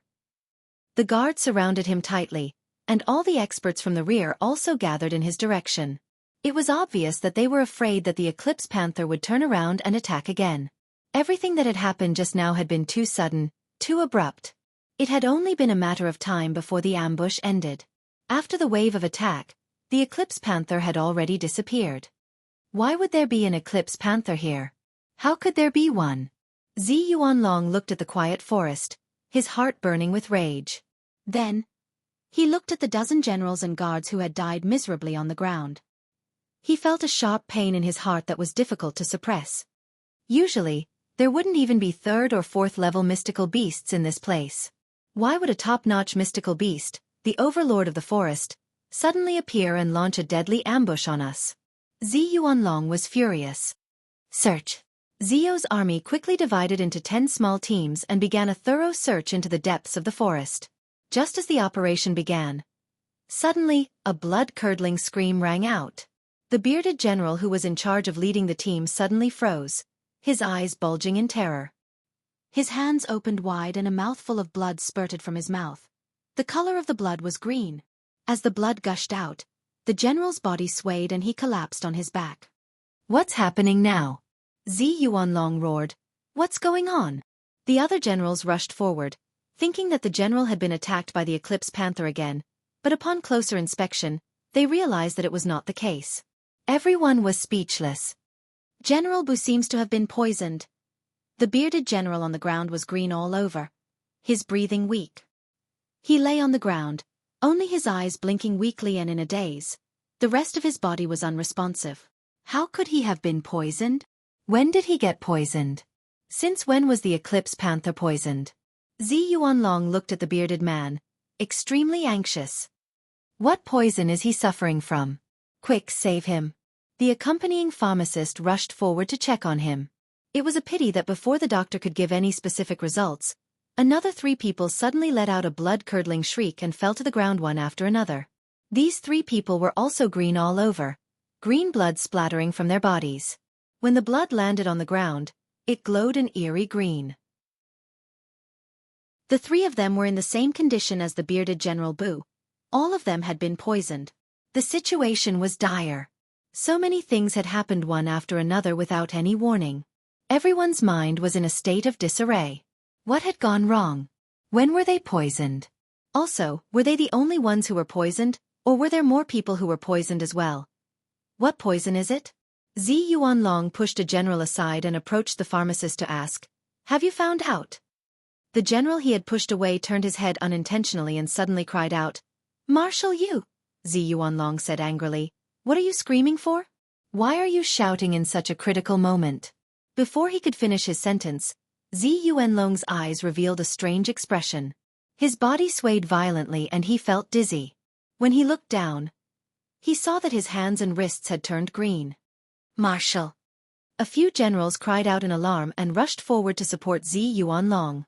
However, even Zi Yuanlong's face had turned green. His body swayed and after a few breaths, he suddenly spat out a mouthful of green blood and collapsed on his back. Seeing that their own marshal had also suffered the same fate, the situation became even more chaotic. "Quickly! Return to the country!" Zi Yuanlong struggled to hold on, stammering. However, everyone saw that his eyes were already filled with a deathly gray color. The group could no longer be bothered to search for the Eclipse Panther. They only left behind a small group of men to escort the wine and advance slowly. As for the doctors and generals who accompanied the army, they immediately left the main group to protect the 5 poisoned people, including Zi Yuanlong, as they sprinted forward. The doctors hurriedly treated the poisoned people as they galloped. They did not seek to treat the poison immediately but tried their best to delay the poison from attacking the hearts of the poisoned people. Everyone was on tenterhooks. Everyone was fearful, wondering if anyone else was poisoned. Who knew if someone else would fall from the horse as they galloped? Fortunately, no one else was poisoned even after they galloped for a long time. Everyone heaved a sigh of relief. Basically, they could confirm that only these 5 people were poisoned. Although it was fortunate that only 5 people were poisoned, the fact that Marshal Zi Yuanlong was one of them was a cause for concern. The doctors tried their best to save him. Zi Yuanlong, who had consumed 7 to 8 types of pills, finally heaved a sigh of relief. Although his face was still pale, his breathing was much smoother. His eyes were filled with anger as he watched the doctors treat him and waited quietly. After a while, one of the doctors stopped what he was doing and looked at the other doctors with an ugly expression. The few of them looked at each other and nodded solemnly. "Marshal, we can confirm the poison you've been poisoned," one of the doctors said in a low voice. "What poison is it?" Zi Yuanlong took a deep breath, his suppressed anger almost bursting out. "It's the soul-sealing needle," the doctor gulped. "The School of Spring and Autumn's exclusive hidden weapon. Although the poison is slightly weaker, it is indeed the poison of the soul-sealing needle. There's no doubt about it." Soul-sealing needle? Zi Yuanlong, who was initially furious, suddenly froze. Even those 2 eyeballs suddenly froze in that instant. When the generals heard the news, they rushed to the side of the carriage. "How is the marshal? Is he all right?" The poison of the soul-sealing needle shouldn't have acted up so early. However, the sudden appearance of the Eclipse Panther and the forceful circulation of mystical qi has hastened the poison's outbreak. The doctor's expression was grim. This Eclipse Panther, although it killed a few people, its true purpose seems to be to trigger the poison. Zi Yuanlong's expression was unusually grim as he slowly spat out a few words. "Han Sanha? Why is this so?" After saying this, Zi Yuanlong stared blankly at the empty space before him, as if all the energy in his body had been sucked away. His head tilted and he fainted, never to return to consciousness. "Marshal! Marshal! Han Sanha? What Han Sanha? Is this related to Han Sanha? What poison is it? Why is it so strange?" All the generals asked at once. One of the doctors looked grim. "The poison the 5 of them were inflicted with is the poison of the soul-sealing needle. Marshall fainted when he heard the words soul-sealing needle. Soul-sealing needle. The Empire of Zio's assistant Marshal Wang Yutong's gaze froze. The School of Spring and Autumn's exclusive hidden weapon, the soul-sealing needle? Are you sure? This is a serious matter. Don't speak carelessly. The doctors spoke in unison. We dare not speak carelessly. The poison the Marshal and the others were inflicted with is indeed the poison of the soul-sealing needle. We can guarantee it with our lives. There's no mistake. Chapter 2:14. Wang Yutong sucked in a deep breath, his expression turning unprecedentedly pale. The expressions of the other high-ranking generals also became extremely solemn, and extreme anger rose in their hearts. One of the generals said angrily, "If this lowly general remembers correctly, the sinister kid in black who has been following Han Sonha around seems to be from the School of Spring and Autumn." Another general was huffing and puffing as he said angrily, "That's right, that's right. I remember when someone went to gamble that day and we were chatting with our bosses, we heard Han Sonha mention this. He looked so proud then. Humph. How did the School of Spring and Autumn soul-sealing spike end up with us?" Wang Yutong frowned. "Isn't that obvious?" A general said angrily, "It must be Han Sonha who has ulterior motives and has done this to us. Humph, this is how the so-called god of war came to be. Despicable and shameless. Let's return home first. This lowly general shall report this to His Majesty and send troops to Dongxian to seek justice. Yes, we must capture that despicable Han Sonha and avenge the Marshal." The generals cheered, all of them raging with rage. If the Empire of Yutong had been behind this incident, they would not have been this furious, even if they were angry. After all, both sides were enemies and were destined to be irreconcilable enemies. There was always a reason for using despicable tactics against the enemy, whether it was despicable or shameless. However, if the culprit was Han Sonha who was their ally, the nature of the incident was entirely different.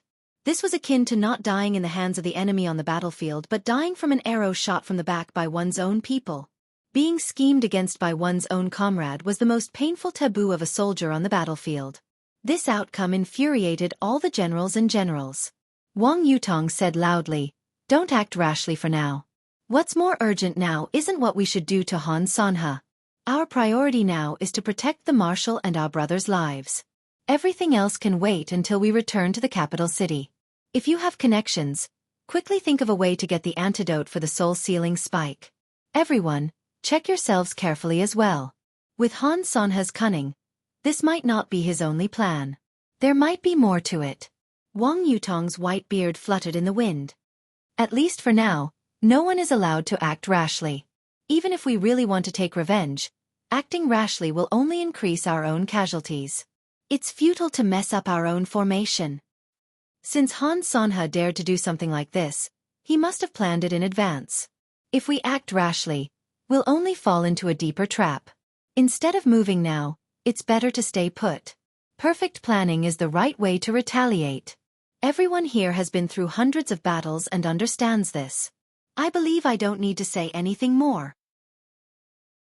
Wang Yutong's white beard fluttered. "Let's go back first. Hurry back to the capital as fast as you can and treat the poison people." "Yes." The people from the Empire of Zio sprinted back at top speed. Wang Yutong bit his finger and wrote something in blood on a piece of white silk on the bumpy carriage that looked like it could fall apart at any time. "Your Majesty, Marshal Z's poison." The group sprinted like a meteor chasing the moon, traveling day and night. What they did not know was that the 4 physicians were baffled. They had heard that there was no antidote for the soul-sealing spike. Death was certain for those who were poisoned. The poison would erupt within 10 days. Even if it did not attack the heart, it would burn the meridians and corrode the bones, destroying the blood and tendons. Although the Marshal and the others were stiff and their flesh was grayish-green, their internal organs were corroded by the poison and they were in a critical condition. There were no signs of imminent death. They could at least stay alive for 10 days to half a month. Could it be that this soul-locking needle only had an undeserved reputation? There was also the Eclipse Panther's cry before it left. Meow. The 4 physicians were not far away then, so they heard it loud and clear. It was the Eclipse Panther. But, meow? What did it mean? It was not only the 4 physicians, there was also the Empire of Zio's leading expert, a perfected Grandmaster expert. It was a must for him to have sharp ears and eyes. He had also heard that cry, but he felt that it was inconceivable. He almost thought that he had heard it wrong. How could the Eclipse Panther meow? This was a little strange. At the same time, the Empire of Dayuan's returning troops had also reached a forest. 3 people had succumbed to the poison and had fallen to the ground. After a moment of panic, the group found out what had happened. The soul-sealing spike. The old marshal of Dayuan's expression was grim. Han Sanha. Everyone saw that you brought the school of spring and autumn with you. Why did you do this to the alliance? Why did you leave no room for maneuver? Could it be that advocating for the empires to join forces against Yutong was also part of his plan? Yes. Dayuan has suffered the most in this trip to Yutong. Even Sir Liang has perished in the residence of 9 supremes, but Dongxian has suffered the least among all the empires. Everyone has left at the same time. Only Han Sanha has stayed. If it wasn't for this scheme, how could this have happened? The generals were also indescribably sorrowful and indignant, their hearts filled with rage. Just as everyone was in a frenzy, trying to save the poisoned, an Eclipse Panther emerged from the forest and charged into the crowd. It was a massacre. When the guards and experts fought back, the Eclipse Panther's calf-sized body had already drifted to the top of the tree and left like a bolt of lightning, traveling thousands of miles away in the dense forest. Looking at the mess and the dozen men killed by the Eclipse Panther, the Empire of Dayuan's generals could only feel the pain in their hearts, yet they had no tears left to cry. Who would have thought that a 9th-level mystical beast would jump out and attack a place that had been recognized as safe for generations, just as they were about to return home? Go back. Ask for the antidote from Han Sanha immediately. If he doesn't give it to us, we'd rather start a war. Ask him to kowtow and apologize, or we won't let this go. The Empire of Tianxi could not avoid the disaster as well. The situation was basically the same as Dayuan and Zio. 3 people had been poisoned by the soul-sealing spike as well. Similarly, an Eclipse Panther had appeared and attacked. In spite of this, Tianxi's casualties were the lightest among the 3 empires. It was probably because the Empire of Tianxi's reinforcement troop had been waiting here since a long time ago. Although the Eclipse Panther was a 9th-level mystical beast, it was no match for the army. It had only harassed them slightly before leaving. In spite of this, the Empire of Tianxi's army's rage was like a prairie fire that could not be suppressed. Han Sanha. Despicable scum, how dare he poison them? It was the same for the 3 empires. Something like this happening in front of everyone's eyes could not be covered up. Rumors about Han Sanha's conspiracy spread like wildfire. The military was enraged. Although the 3 empires had suffered heavy casualties, most of them had returned safely. In spite of this, the journey back to Dongxian for Han Sanha and the rest was a turbulent one. Dongxian had sent a total of 5,000 men to Yutong this time. When Zhang Gu and the rest left, they had only taken 1,000 men with them to ensure Han Sanha's safety. Han Sanha led the remaining 4,000 men and the expert guards hidden among the troops. Their capabilities were formidable. If it were not for the official army's interception, ordinary forces would not have been able to stop them. However, ever since Han Sanha's troop had left Tiantang City, they had been traveling day and night, but they had been met with continuous harassment and ambushes since the second night. What was worse was that Han Sanha had swiftly come to the conclusion that this level of harassment and ambushes was definitely not the work of Yutong's officials. Because the attackers were all people of the pugilistic world. Assassins of all kinds, gangs, forces, groups.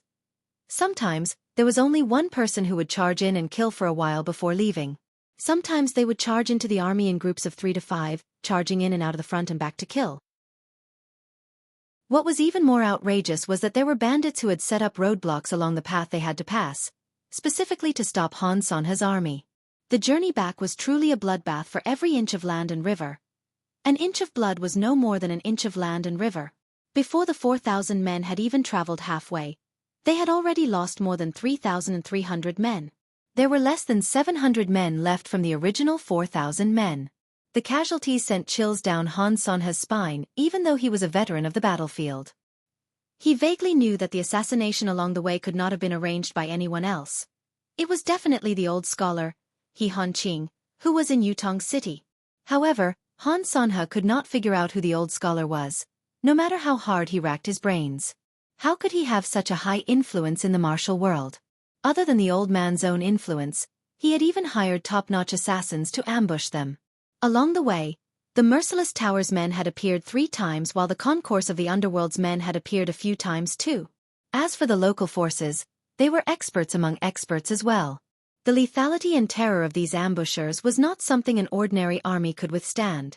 Of course, no matter how skilled these people were, they would never be a match for the strict military tactics. The problem was that Han Sanha had too little manpower at hand. If I had 20,000 men and horses, I'm confident that I can bury all the experts and assassins along the way, no matter what kind of experts and assassins they are. It's a pity. Han Sanha heaved a long sigh. What he said was true. A martial artist against a soldier could be said to be a sure win. However, 1,000 martial artists against 1,000 soldiers would basically lose. Even if their cultivation base was much higher than the soldiers, there was no exception. Even if it was a 10th perfection grandmaster, if he were to fall into the encirclement of thousands of elite soldiers, with a marshal like Han Sanha directing them, the grandmaster would only be left with a dead end in the military formation. Along the way, however, none of the ambushers had fought Han Sanha's army head-on. They would leave immediately after killing a few of them, never lingering on the battle nor delving deeper. Along the way, it was like a pack of wolves fighting a lion. They would take a bite and gain an advantage, then they would leave. Then, there would be a new pack of wolves coming up to bite the lion. Faced with such a situation, even if Han Sanha was exceedingly capable, he could only sigh helplessly. A pack of wolves fighting a lion. No matter how ferocious the lion was, it would eventually be exhausted. Once it was exhausted, it would be buried in the wolves' mouths. Who is this He Han Qing? How can his forces be so vast? Han Sanha's face was already ashen. Also, who ordered by Xueqi to do this? There's a mastermind behind all of this. Chapter 2:15. Yet, there were no signs at all. This old man prides himself on being resourceful, always planning before making a move. This time, I don't even know who my opponent is and I'm already in such a predicament. Han Sanha felt like he was traversing through a thick fog, not knowing who was in front of him, but the most depressing thing was that he did not know who was behind him. From front to back, there was nothing but a cloud of fog. As for He Han Qing, he had severely underestimated him. He had thought that he was just a scholar, but looking at the situation now, he was obviously an extremely troublesome character. Had he offended the head of the martial world? Wave after wave, it was practically endless. Even the lowest cultivation base among them was at the 5th level. The team of 4,000 people was continuously attacked. They killed wave after wave of enemies, but their side was also constantly losing members. Moreover, the number of members they were losing was getting greater and greater. The youth in black looked grim as he said, "Marshal, I've already sent out a distress signal the day before yesterday. I believe our reinforcements will be here soon, but this is really strange. Especially this He Han Qing's identity, it's of utmost importance. We must find out who this person is." The youth in black's voice was deep. There aren't many people who can do this in the martial world. We must know who our opponent is so we can deal with him accordingly. Han Sanha said, "Tell me about the forces in the martial world that can do this. I'll look into it." The youth in black chuckled bitterly. "Marshal, the Tianxian continent is vast, filled with talented people. There are actually quite a number of strong and powerful sects with deep foundations. Although these sects don't usually show themselves and are rare, there are still more than a dozen of them. The strength that these sects possess has already exceeded the limit that a country can fight against, so it's meaningless to list them out one by one. As for existences like He Han Qing who can mobilize so many people to kill, although there aren't many of them, there are still quite a number of people or forces who have this kind of strength. There are at least 40 to 50 of them. In fact, it might even be more than that." Han Sanha was surprised. There are actually so many hidden forces in this world?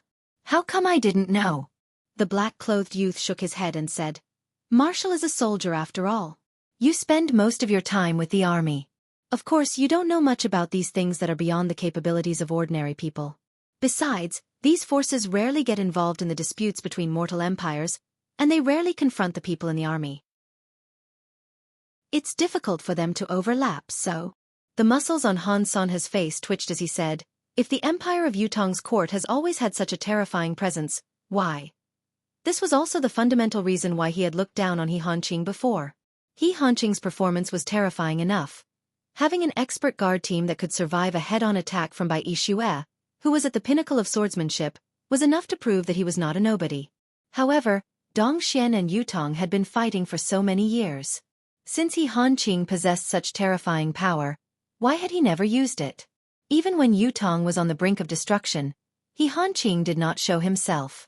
Other than being a great scholar, he was also a veteran of 3 dynasties. There were too many times when he should have contributed, but he did not. Not moving usually meant that he could not move, or that he did not have the ability to move. It was because of this reason that Han Sanhe had overthought things. But now that he thought about it carefully, it was extremely frightening. No one would have thought that the main reason why the senior statesman of 3 dynasties, a master of the literary world, and a publicly acknowledged loyal official did not appear was because he did not really provoke him and his life was not in danger. Now that Han Sanhe had provoked him. Sure enough, He Hanqing's true side was surging towards He Hanqing in such a terrifying and flamboyant manner. Now that he thought about it, it was no longer just horrifying, but extremely horrifying. I can't look down on others. I can't believe that I, Han Sanhe, would have such a miscalculation one day. Han Sanhe sighed in melancholy. It was only now that Han Sanhe finally thought of something. If He Hanqing was only an insignificant person without any special background, why would the mastermind go through so much trouble to set him up to go against He Hanqing? Layers upon layers of schemes, even sending Bai Xueqi, the world's 6th swordsman. While the target of this scheme was Han Sanhe, he was only the second in line because He Hanqing was the person whom the mastermind truly valued. It was evident that the mastermind was not an ordinary person. He must be an extremely formidable character. Han Sanhe could only blame himself for realizing it too late. If he had seen through this earlier and told He Hanqing everything earlier, the situation would not have ended up like this. Could he blame He Hanqing for hiding it so well? Did he not care about it at first? He could only blame himself for being too careless. Marshall doesn't have to worry too much. Gugu, the youth dressed in black, comforted him. I don't think He Hanqing's actions are to take Marshall's life. It's more like he's testing the waters, trying to force out the 3rd force.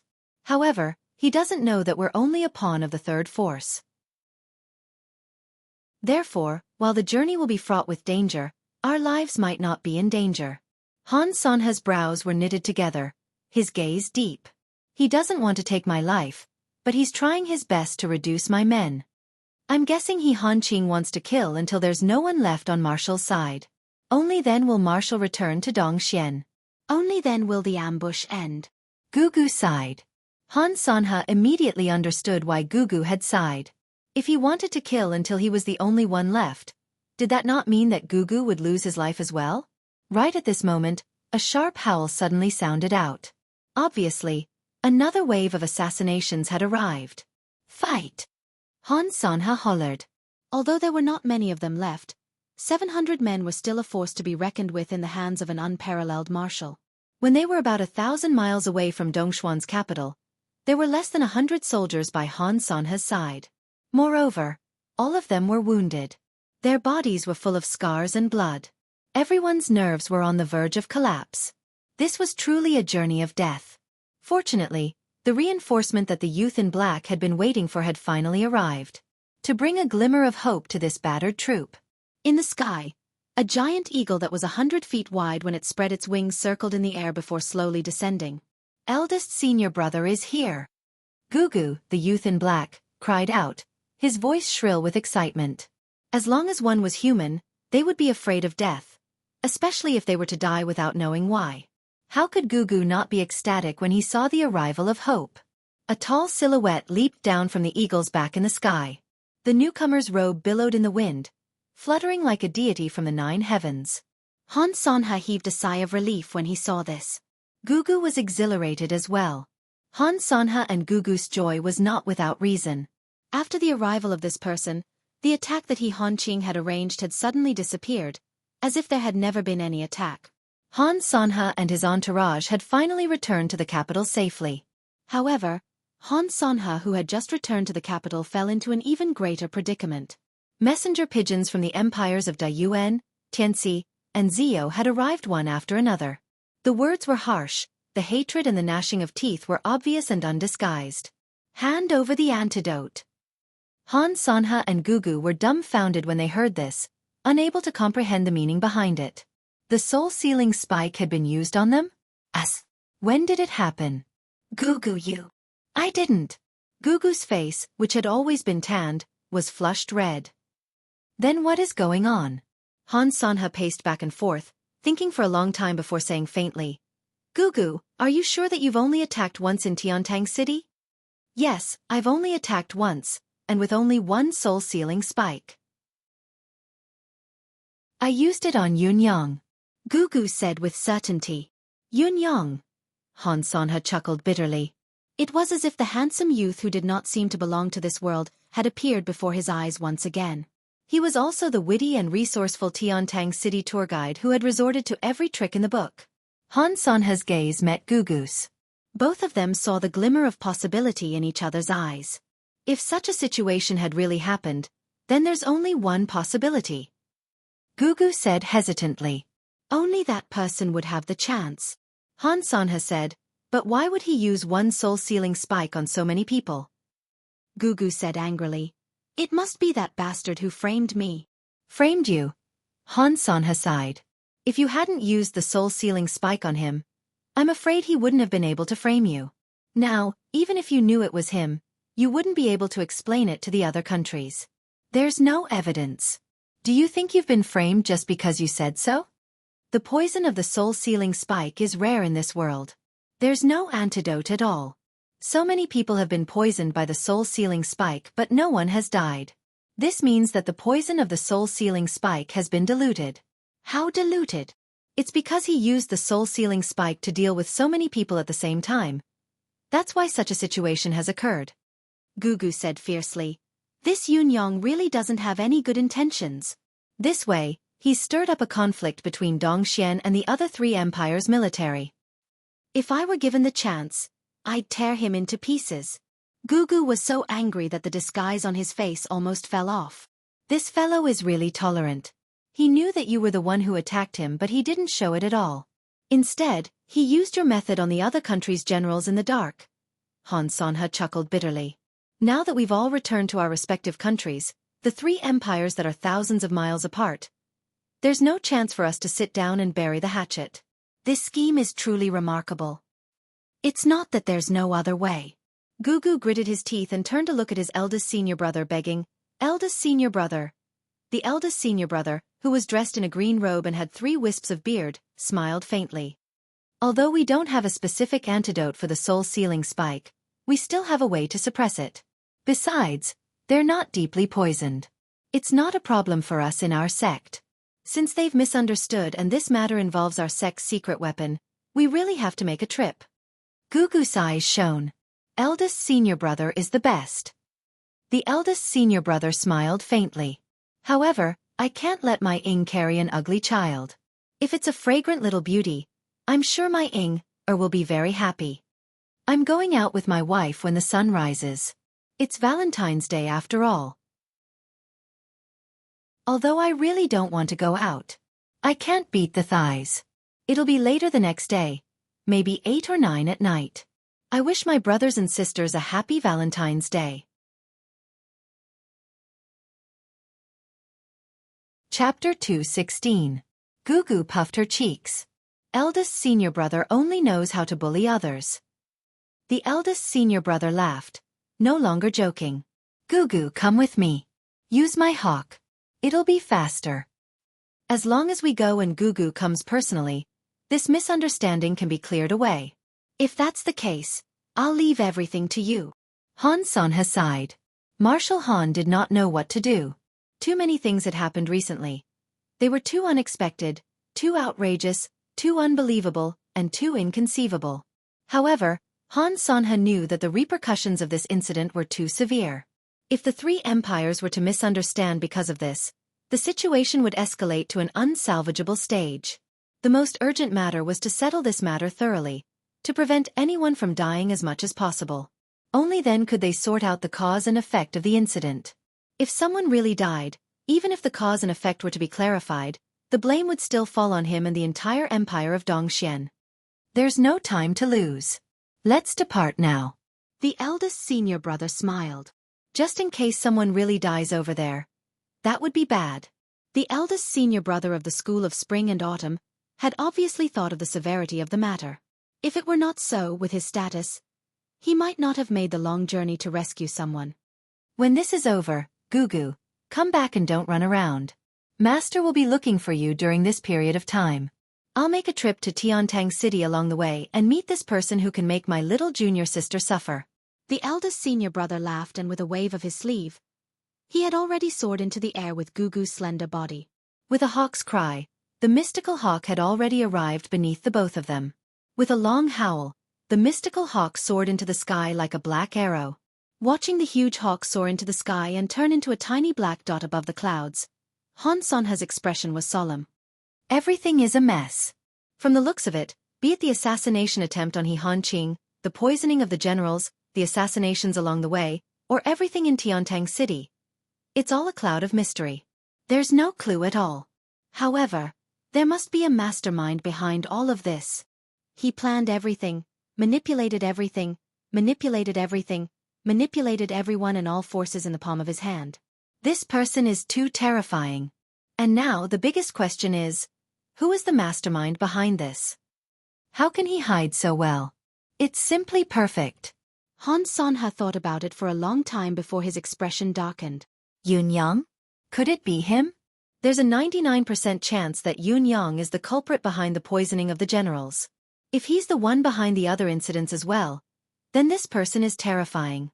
An unusually sharp glint shone in Han Sonha's eyes as he said in a low voice, Men! Here. Send a few capable men to Tiantang City. Also, show us the martial arts world's bounty as well.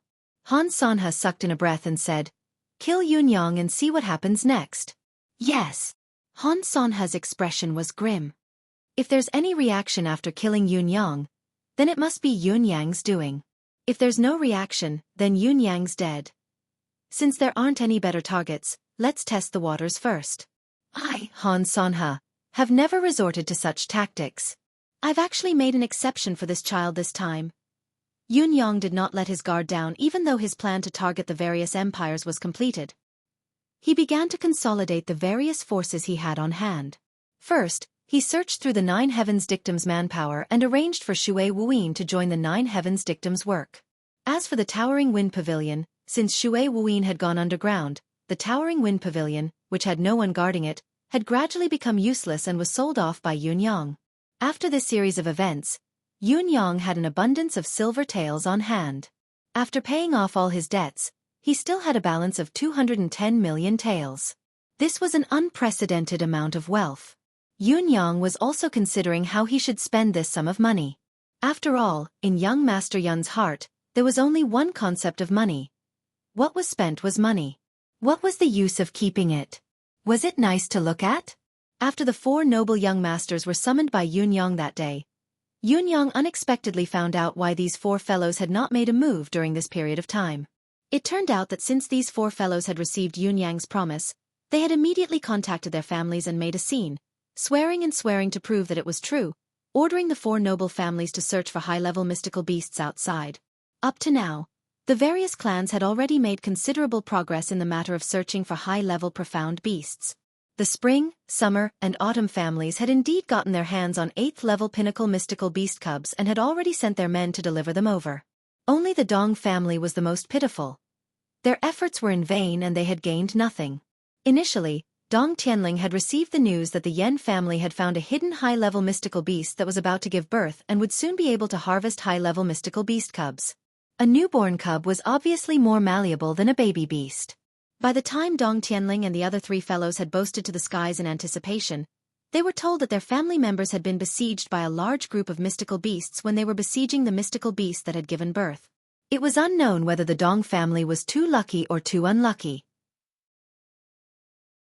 Their target was indeed a high-level mystical beast that was about to give birth, but it was the queen of a beast king.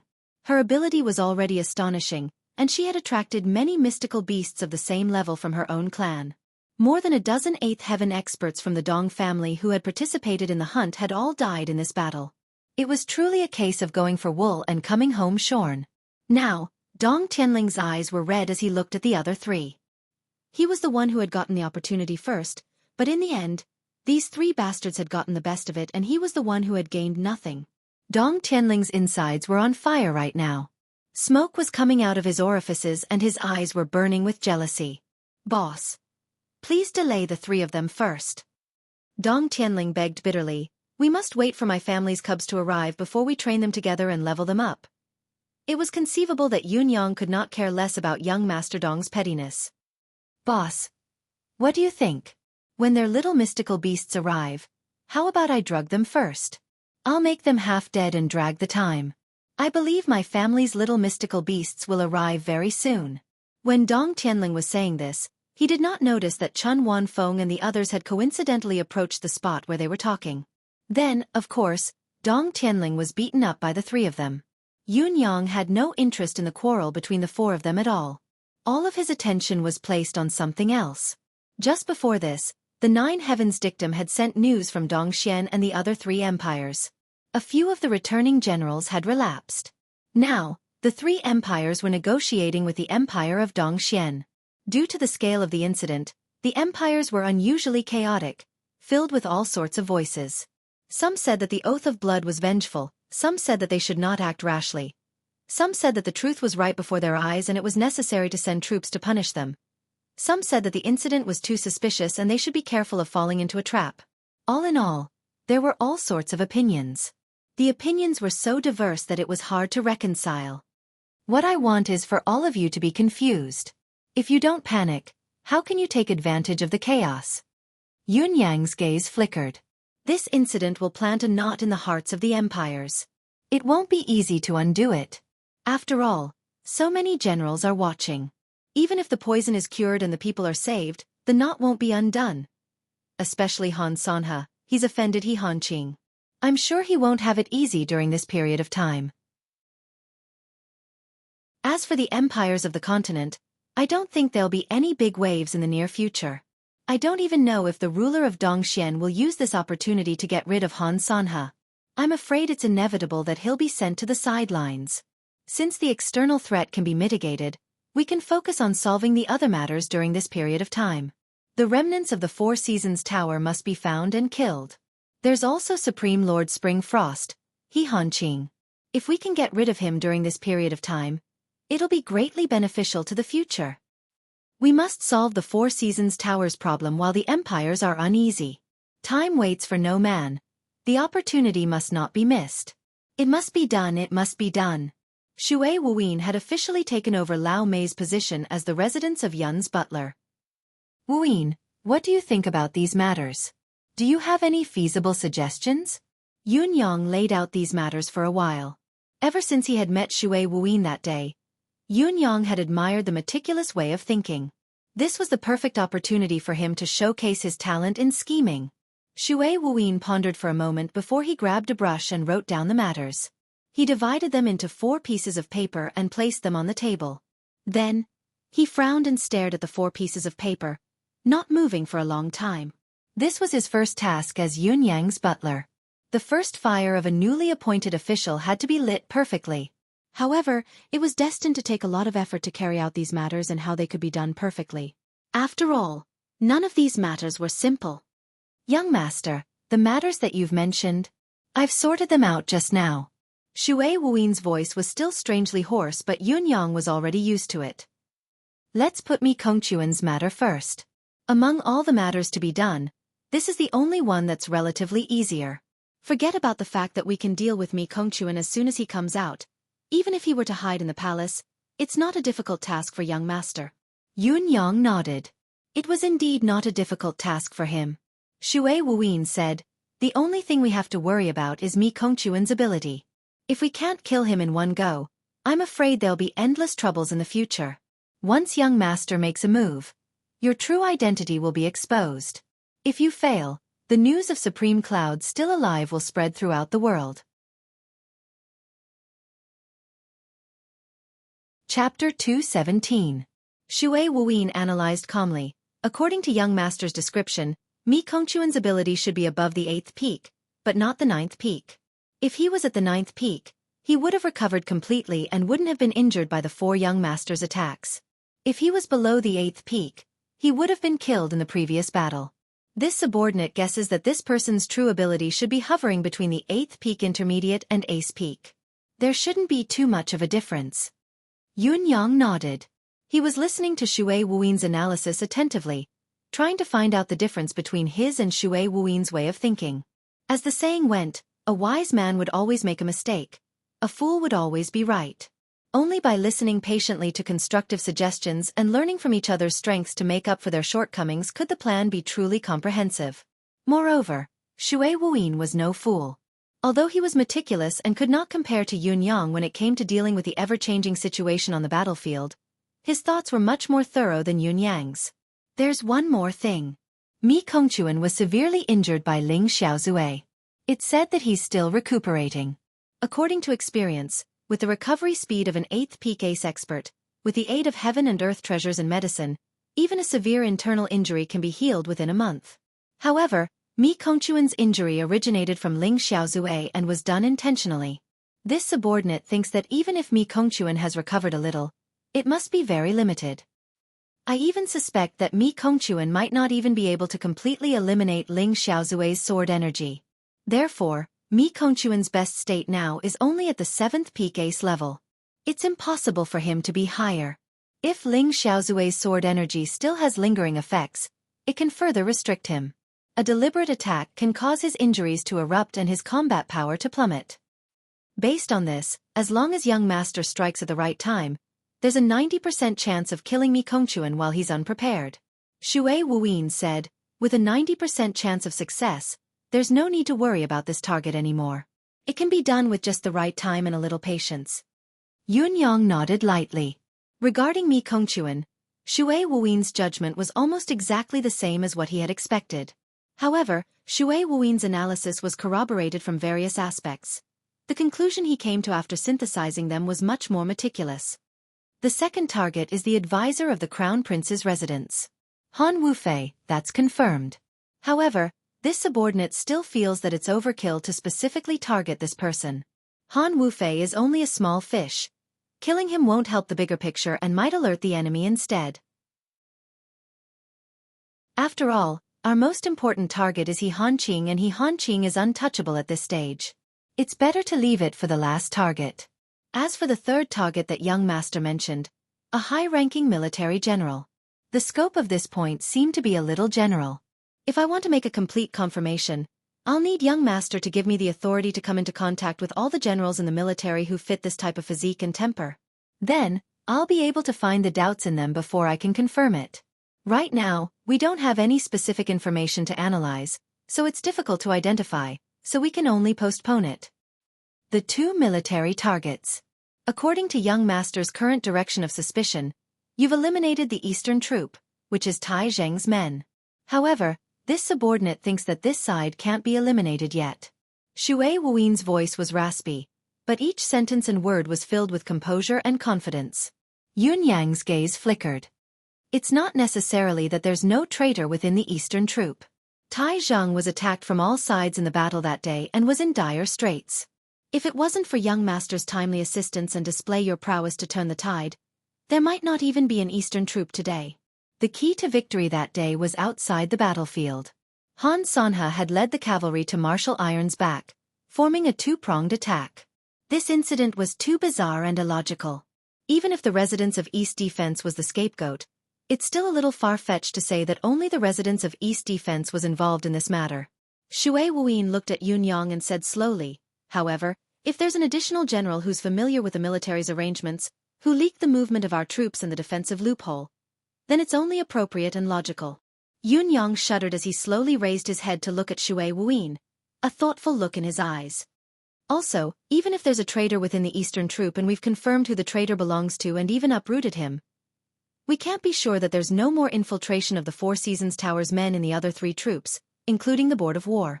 Xue Wuyin said, therefore, all of these need to be investigated in detail, or even re-examined completely. Yun Yang nodded silently. Besides that, there's another point. Xue Wuyin continued, young master, it's not certain that there aren't any Four Seasons Tower's men lying in ambush in Tiantang City's marketplace or among the civil officials in the imperial court. This needs to be investigated in detail as well. Xue Wuyin said, "Allow me to remind young master of something. As the Four Seasons Tower's Supreme Lord Spring Frost, He Hanqing's position is highly revered, second only to one and above tens of thousands. Yet, he's rooted in Tiantang City for so many years and has served 3 generations of the monarch. Why? This can completely explain that Tiantang City is the base camp of the Four Seasons Tower Supreme Lord Spring Frost. It's also where the Hall of Springs headquarters is located. Since Tiantang City is where the Hall of Springs headquarters is located, it's highly possible that at least more than half of the Hall of Springs forces are located within the Empire of Yutong's borders. Tiantang City is of utmost importance. If there are 80 people in the Empire of Yutong's Hall of Spring, then there should be no less than 50 people in Tiantang City. This is the only way to explain why He Hanqing has been operating here for so many years. This also indirectly explains why He Hanqing has no intention of moving even though he's been caught by Ling Xiaozue and could be in danger at any time. That's because he firmly believes that no one can do anything to him here. If this is the case, the source of He Hanqing's confidence must be in Tiantang City.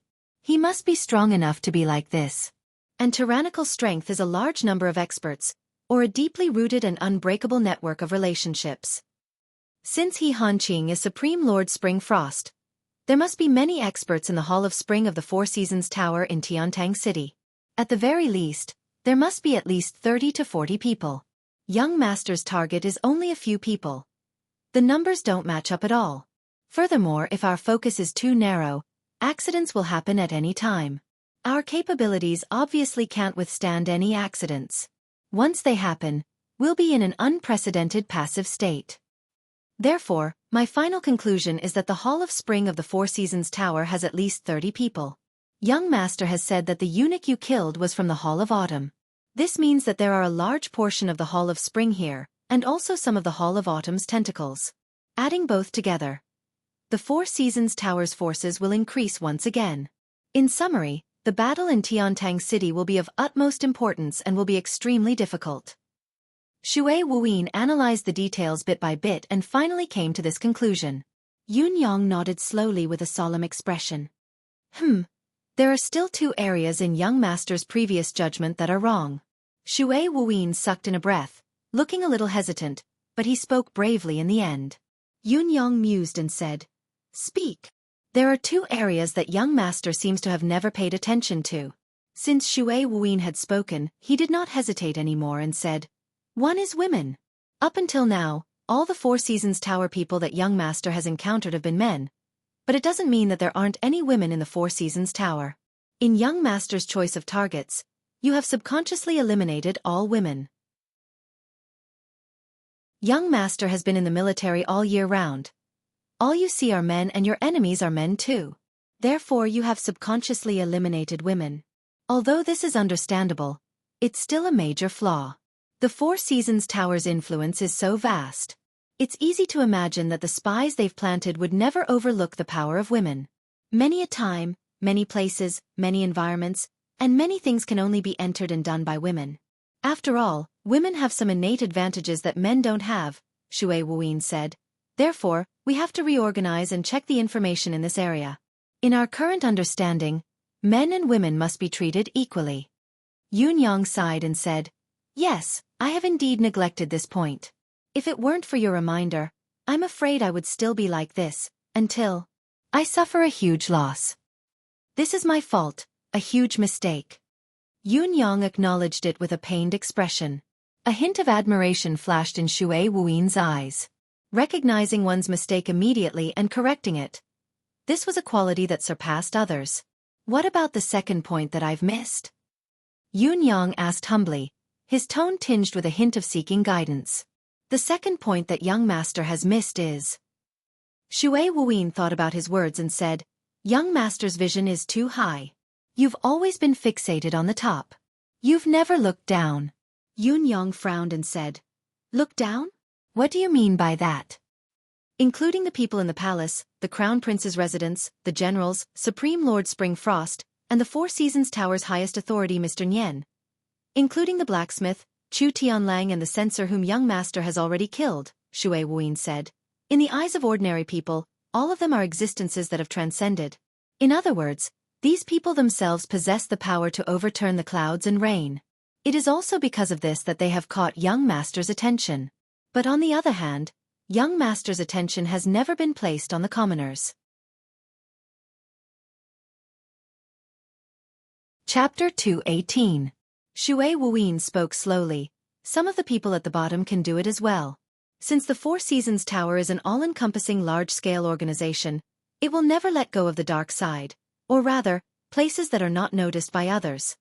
Yun Yang's expression tightened as he asked, Such as the brothel, the casino, the gangsters, the beggars, the escort agencies, the gold banks, even the lawless areas of Tiantang City. Xue Wuyin sorted out his thoughts slowly, arranging his thoughts bit by bit before describing them. If I were the Four Seasons Tower's ruler, I would never let go of those who were in charge of the red light lawless areas. I must grasp them in my hands.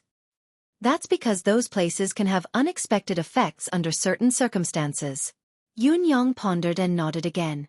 Listening to Xue Wuyin's words, he felt that his train of thought had been broadened. Xue Wuyin was right. He had always been looking at the big picture and had not paid special attention to the people and matters of the lower levels.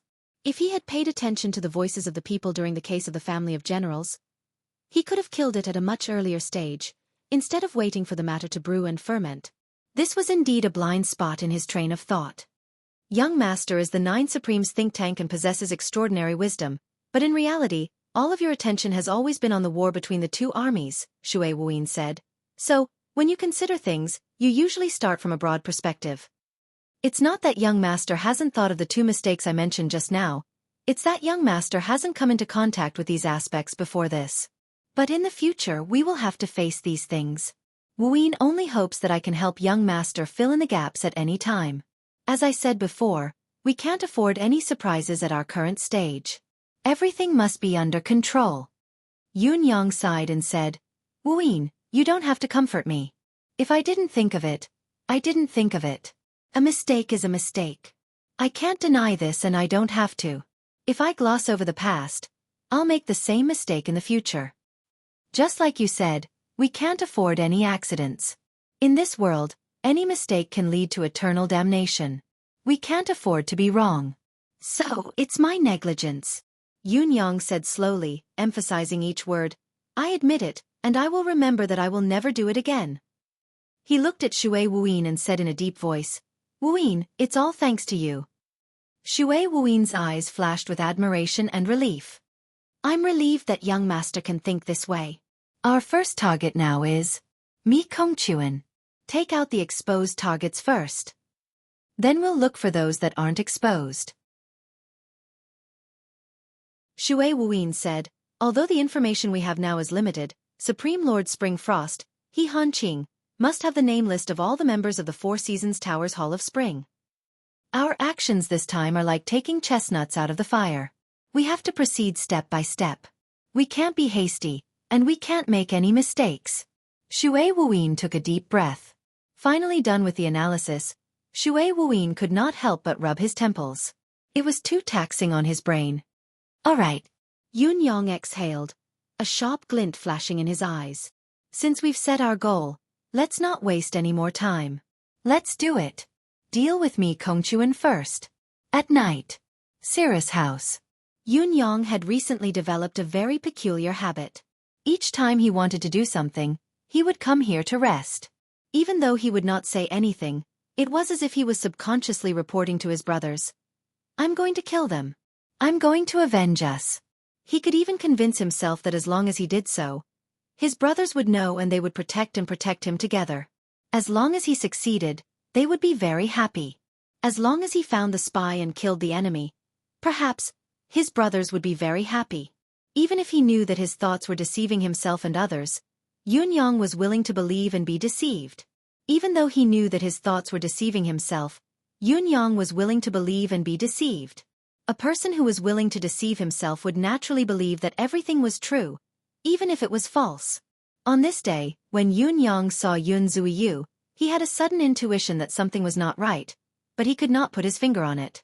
Yun Zuiyu's gaze when she looked at him seemed to be more affectionate and compassionate than before. Yun Zuiyu had always been very nice to him, but now it was obvious that she had gone one step further. Cirrus House had also lost a lot of people. Yun Yang was very familiar with the people in Cirrus House. With just a glance, he could confirm that other than a few familiar faces like Qing Shanxue and a few other sworn sisters who were closest to Yun Zuyu, the rest of the people in Cirrus House were no longer around. They had disappeared. Where are they? Why are there so many of them missing? Has something happened to the Cirrus House? Yun Yang was naturally puzzled by this. He could show some of his true nature in front of Yun Zuyu. Surprised, he asked directly. Yun Zuyu sat down and explained with a smile. There are too many eyes and mouths, so I've dismissed some of the people. It's much quieter now. Yun Yang was taken aback when he heard the question and fell into silence. Yun Yang could guess Yun Zuyu's thoughts at once. It was probably because of Ju Chen that she had sent away everything that she could not be sure of, or rather, those that she had little confidence in. All the potential threats had to be eliminated before they could sprout. Sister, you must have spent a lot of money recently. Especially those who might not be a threat but still had to be dismissed. I'm afraid Sister Yu doesn't feel good about it, Yun Yang said. He had called her sister-in-law before. However, after Shui Wuin's reminder, Yun Yang felt that he needed to be more careful with his words and actions. For example, the word, sister-in-law. If he were to accidentally call her sister-in-law, it might become a source of danger and eventually lead to disaster. If Yun Zuyu were to die because of this, Yun Yang would have to kill himself without needing anyone else. Because of this, he had changed the way he addressed her back to Sister Yu. It's not that serious. Yun Zuyu smiled. We sisters have no other choice in this line of work. As women, who doesn't wish to have a good man, a stable home, or a life that they yearn for? This time, all the sisters who left, whether they've been removed or not, have each been given 1,000,000 silver taels. I believe that the days ahead will be peaceful and promising. Yun Zuyu heaved a long sigh of relief. I wish them all the best. I wish for each of them to be safe and happy, to leave this place, to live the stable life that they've yearned for, to be completely their own, to be safe and happy. This line of work is always short-lived. How can it last? Yun Zuyu smiled bitterly. The sisters will have to leave sooner or later. I'm just helping them to make up their minds in advance. Yun Yang said quietly, Sister Yu is right. I only hope that they'll be able to be happy in the future. Yun Zuyu looked at Yun Yang with her bright eyes and said with concern, Young brother hasn't had a good rest these days. Why do you look so pale? Yun Yang smiled and said, What's wrong with it? My days are actually more comfortable and carefree than Sister Yu's. Yun Zuyu nodded but could not help looking down. Your brothers are not by your side now. You're alone in the center of this whirlpool. Every moment is a matter of life and death. How can you be more comfortable and carefree than I am? Many of the sisters in Cirrus House have left. I wonder if Sister Yu. Yun Yang changed the topic. When will you have your own? The life that you yearn for? Once the words left his mouth, Yun Yang regretted it immediately. He wished he could slap himself a few times. Wasn't this touching a sore spot? Yun Zuyu smiled softly and said, If I were to leave too, when he comes back, won't he have to spend a lot of effort to look for me? As for the life that I yearn for, it's here now. Yun Yang was silent, the sadness in his heart growing. Yun Zuyu smiled faintly and said softly, Actually, a woman's life is very simple. It's all about waiting. It's the same no matter what kind of woman she is. When she's young, she's waiting for her lover, waiting for her home. When she has a home, she's still waiting. Waiting for her man to come home from work, waiting for him to eat, waiting for him to reunite with him, waiting. When she's older, she's waiting for her children and grandchildren. And now I'm also waiting for my lover. Yun Zuyu said, Sister Yu is always willing to endure this process of waiting. As long as there's one person in a woman's life who's worthy of her waiting like this, isn't it a form of happiness as well? Really? Yun Yang's Adam's apple bobbed as he swallowed a mouthful of saliva and said dryly, Yes, yes. It's indeed a form of happiness. I believe Sister Yu's words without a doubt. Yun Zuyu smiled like 100 flowers blooming. Why don't you talk about me? Let's talk about you this time. Young brother Yun, if I'm not wrong, I'm afraid your real identity isn't the son of Marquis of Heavenly Clouds, is it? Yun Yang was taken aback upon hearing her words. He was stunned for a moment, obviously not expecting Yun Zuiyu to be so straightforward and direct. I guessed it. Yun Zuiyu's eyebrows arched. Yun Yang sighed softly. Sister Yu is smart indeed. You're right. I'm indeed not Marquis Yun's biological son. Yun Zuiyu asked curiously. Then is it convenient for you to reveal young brother Yun's real identity and background? Yun Yang's face was steely, expressionless as he said, I don't even know about this myself. Chapter 219. She said. How can we not know?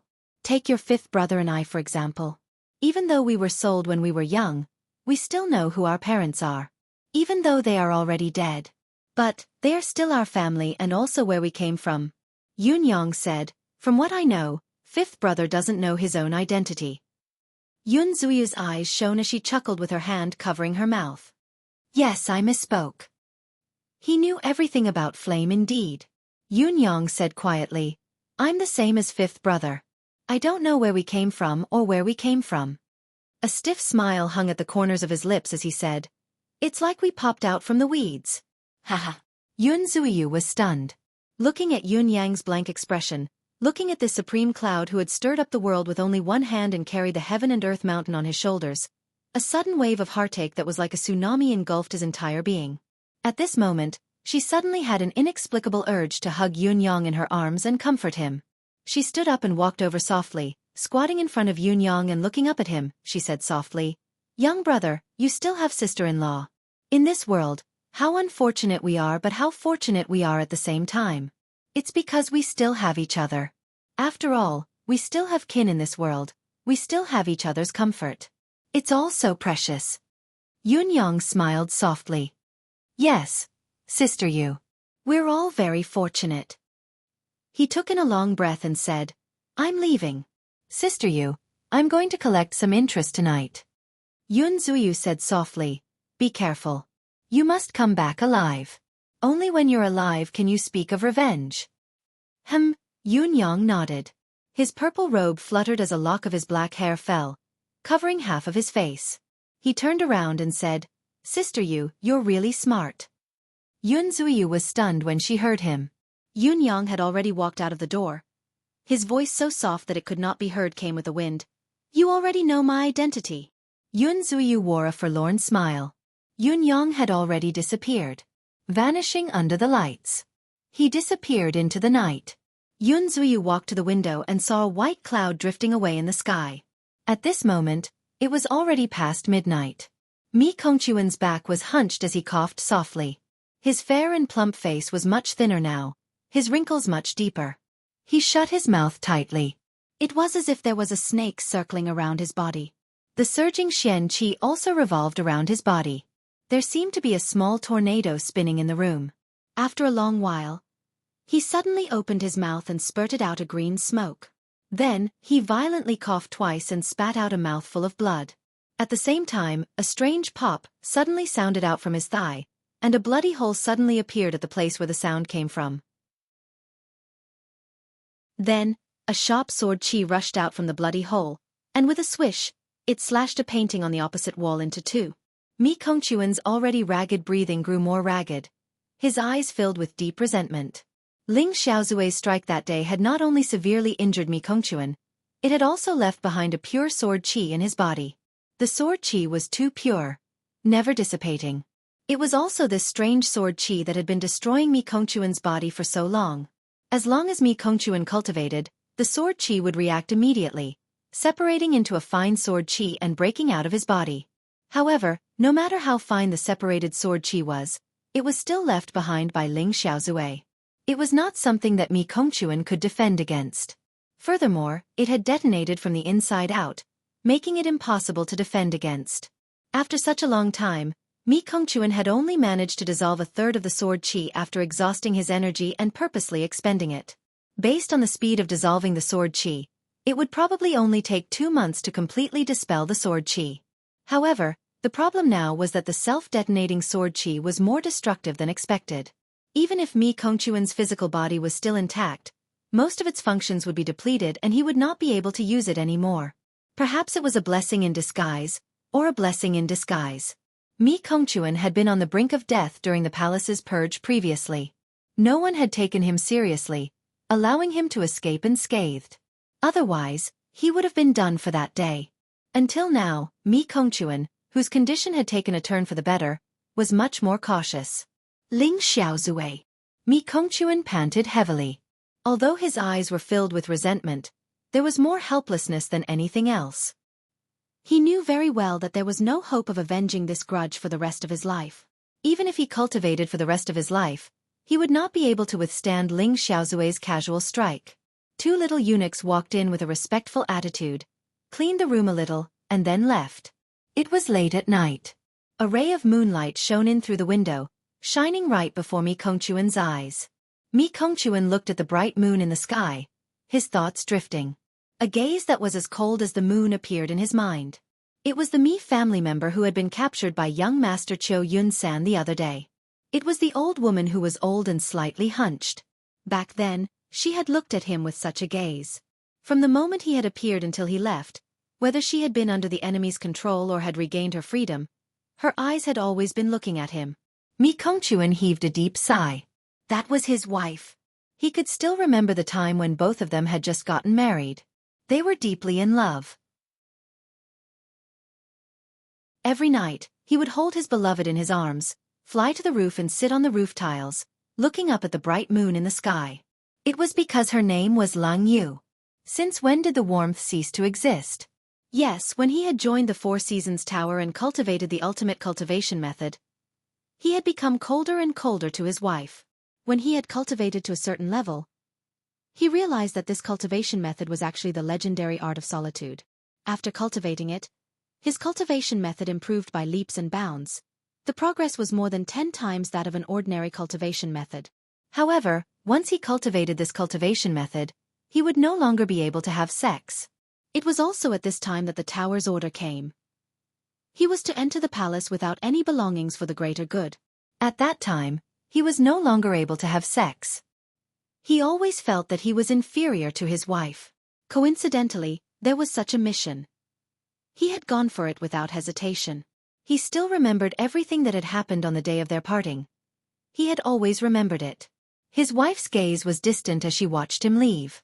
It had been drizzling that day. So many years had passed, but she had never spoken to him. Even when he had gone back sometimes and met her, she had only looked at him quietly. Just like the cold moon in the sky now, watching him quietly and coldly. Mi Kongchuan felt an inexplicable sourness in his heart. How long had it been since he had felt this sourness? It had truly been a long time. He walked slowly to the window and lifted his head to stare at the moonlight in the sky. The moon was still as clear and cold as it had been 50 years ago when both of them had looked at it side by side. It had never changed. However, the beautiful lady from 50 years ago was now. Mi Kongchuan stared at the moon in the sky blankly as two sentences surfaced in his mind. Those were the two sentences that Lang Yu had said softly on the rooftop back then, with her arms wrapped around his waist and her starry eyes blurred. The moon is here today and you're here too. How wonderful. When we're old and look at the moon here again. I wonder what it'll be like then? Lang Yu smiled innocently as she finished her sentence and hugged him even tighter. Mi Kongchuan could still feel the pair of soft arms hugging him back then. The yearning of the beautiful lady was still so clear. He stared at the moon in a daze and murmured, "When we're old and look at the moon here again, I wonder what it'll be like then?" For a moment, his heart ached so much that he almost suffocated. The image of the hunched, wrinkled, white-haired old woman with eyes as deep as a pool of stagnant water appeared before his eyes again. Lang Yu! Mi Kongchuan could not help but call out. He closed his eyes, feeling like his heart was shattering into pieces. After a while he murmured, "I'm sorry." A voice spoke faintly, "Sorry?" Mi Kongchuan, there aren't many people you've let down in this life of yours. Mi Kongchuan's heart was still filled with an inexplicable bitterness. For a moment, he felt a sense of hopelessness. It was a strange feeling of guilt that could break one's intestines. Mi Kongchuan, who was in a daze, did not care about the person who had come with ill intentions. He said in a daze, "Who are you? Are you sent by Lang Yu to punish me?" The masked man in black was Yun Yang. He could not help being stunned when he heard the question. Lang Yu? Who was that? Yun Yang's momentary stupor gave both parties a buffer. Mi Kongchuan had also recovered from the moment of hesitation and regained his clarity of mind. Exhaling deeply, his aura suddenly turned cold. "Who is it?" Yun Yang said faintly. "Has Keeper Mi forgotten about the bet we've made earlier?" Realization dawned on Mi Kongchuan and he said coldly, "So you're from the 4 noble families. How dare you barge into the inner palace at night?" Yun Yang said, "It doesn't matter where I'm from. What's important is that I don't repay my debt. Keeper Mi, aren't you going to invite me in for a seat?" Mi Kongchuan's expression was uncertain. Finally he said, "Come in then." He opened the window as he spoke. If the other party was here to kill him, Mi Kongchuan would not mind blowing the matter out of proportion. However, the other party was only here to chase him for his debt and he had indeed lost the royal luminary pace that day. If it was possible to keep this matter a secret, it would be best to keep it a secret. If they were to make a fuss, the other party would not be able to gain anything but Mi Kongchuan would only be more unlucky. Therefore, after weighing the pros and cons, Mi Kongchuan still allowed the person to enter the room despite his reluctance.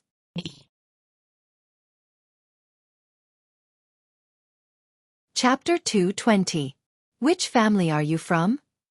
Mi Kongchuan took 2 steps back and sat on the chair. There was still an inexplicable sense of melancholy in his expression. After confirming that the other party was only here to chase him for his debt, Mi Kongchuan let down his guard. The inexplicable sense of melancholy had returned.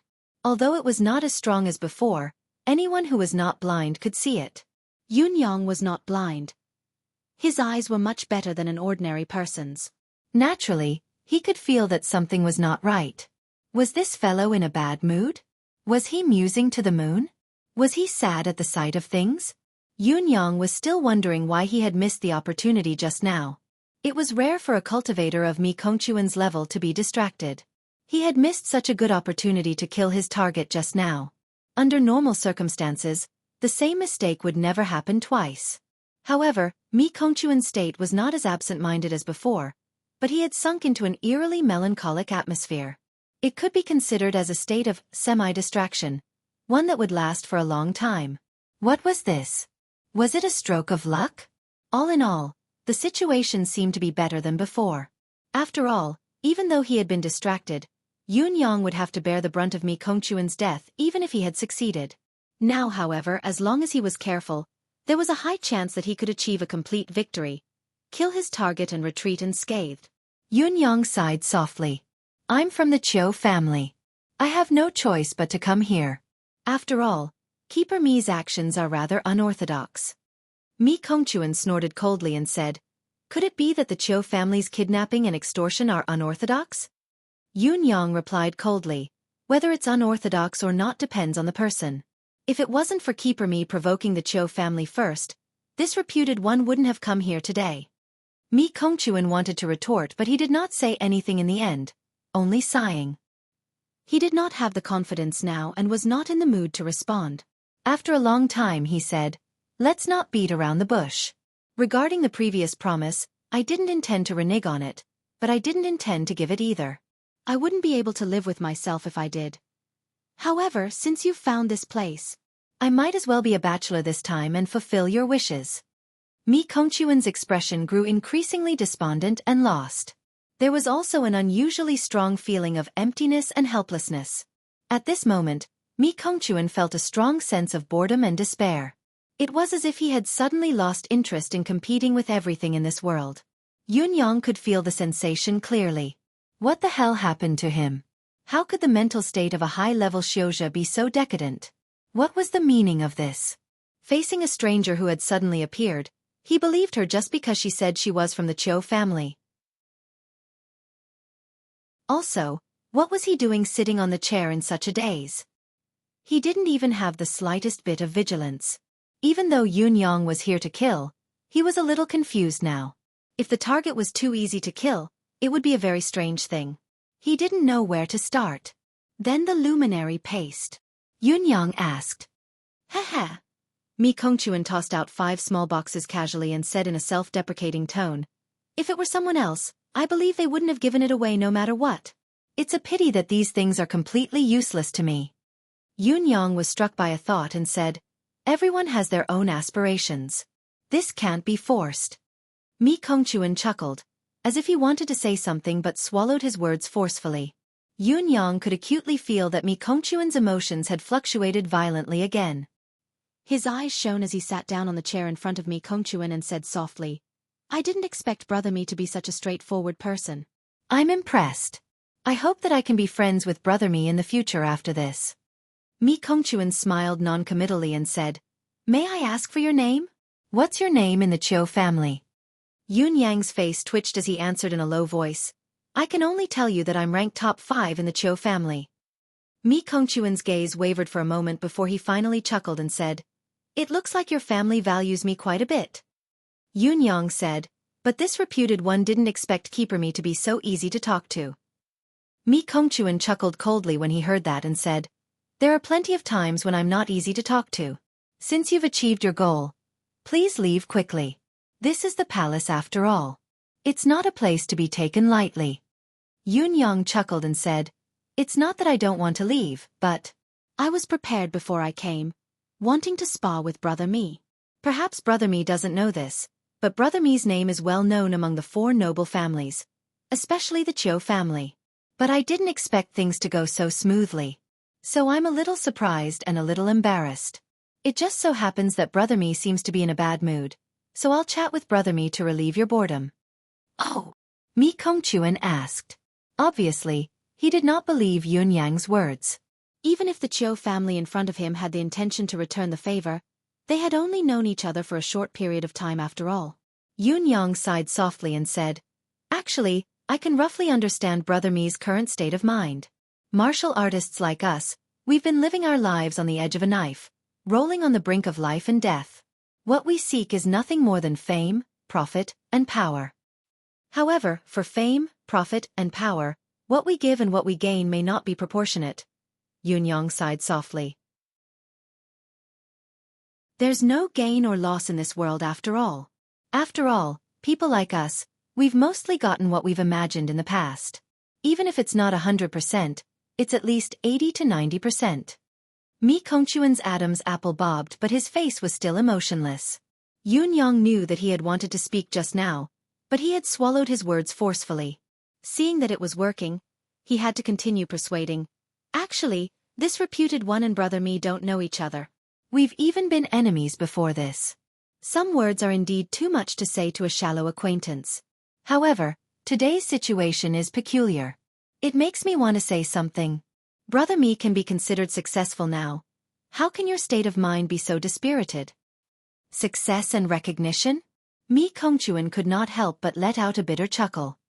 He pointed at his own chest and said, "Brother Chiu, do you think that a handicapped person like me who has an extraordinary cultivation base can be considered successful if all I do is serve people in this palace every day?"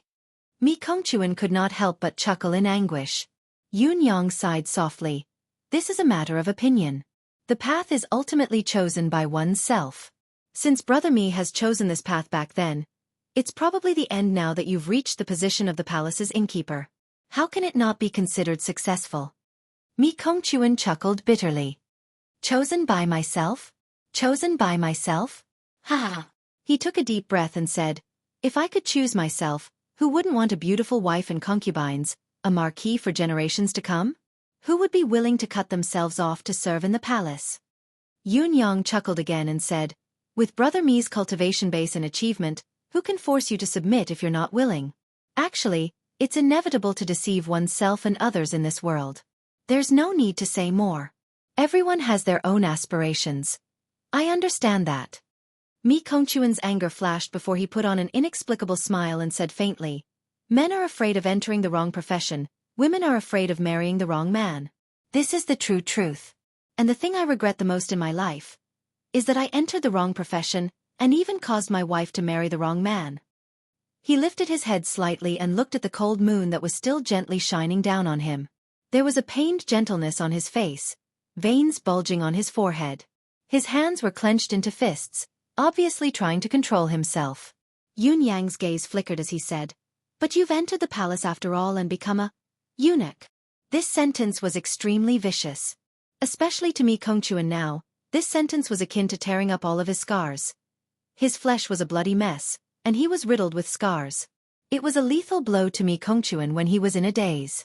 The unabashed viciousness made Mi Kongchuan lose his rationality instantly. Under the moonlight, Mi Kongchuan's expression suddenly turned menacing amidst the everlasting gentleness. All of this isn't what I wanted. He was almost roaring, like he was arguing, but also like he was responding to his own heart. A young eunuch's voice asked timidly from outside, "Eunuch Mi, what's going on over there? Do you want this lowly one to go in and serve?" The unexpected but reasonable eunuch Mi poked at Mi Kongchuan's scars even more as he cried out hysterically, "Scram! Scram as far as you can." Yes. The young eunuch outside was scared out of his wits and disappeared in a flash. Mi Kongchuan's expression was almost ashen under the moonlight. He gritted his teeth and said fiercely, "I'm a man too. My goal is no different from all of you. It's just that I had a master at that time."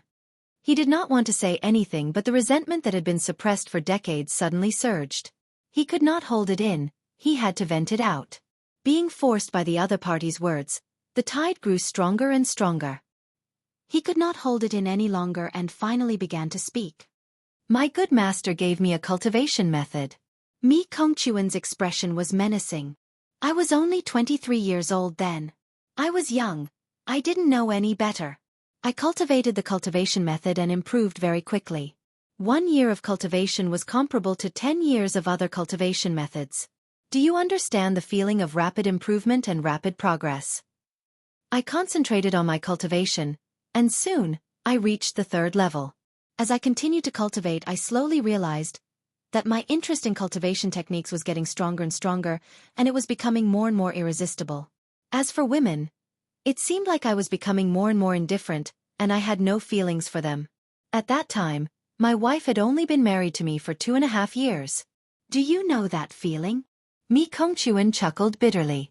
Yun Yang said faintly, "Cultivating in seclusion is an inevitable process on the path of cultivation. There's nothing wrong with that. It's just that everyone's state of mind is different."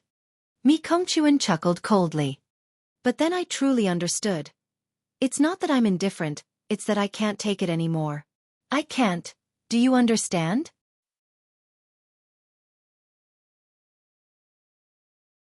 Chapter 221. Then, I went to seek medical help, but there was no improvement.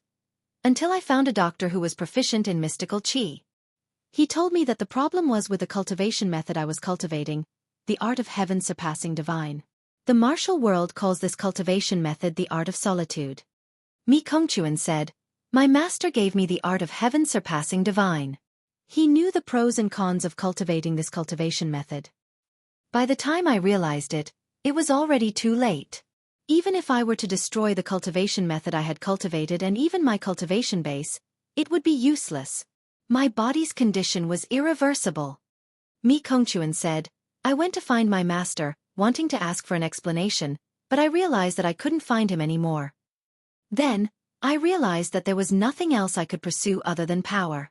Slowly, I turned from indignation, from shame, from anger, from despair, to acceptance, for the sake of acceptance. 5 years have passed. Within these 5 years, I've changed completely, becoming a completely different person. It was then that my master appeared again. He asked me directly, was it bitter? Was it bitter? What do you think? Was it bitter?" Mi Kongchuan chuckled. Yun Yang said softly, "Then let me guess, your answer then should be, not bitter." Mi Kongchuan smiled through gritted teeth and said, "That's right. My answer then was indeed not bitter. Since it's already like this, what's the use even if I were to complain? There's no meaning in it at all." My master was pleased to see that I was willing to accept reality, but he also noticed the stiff atmosphere in my home. Seeing how I was living like a year at home, he asked me if I wanted to go out, to change the atmosphere of my life.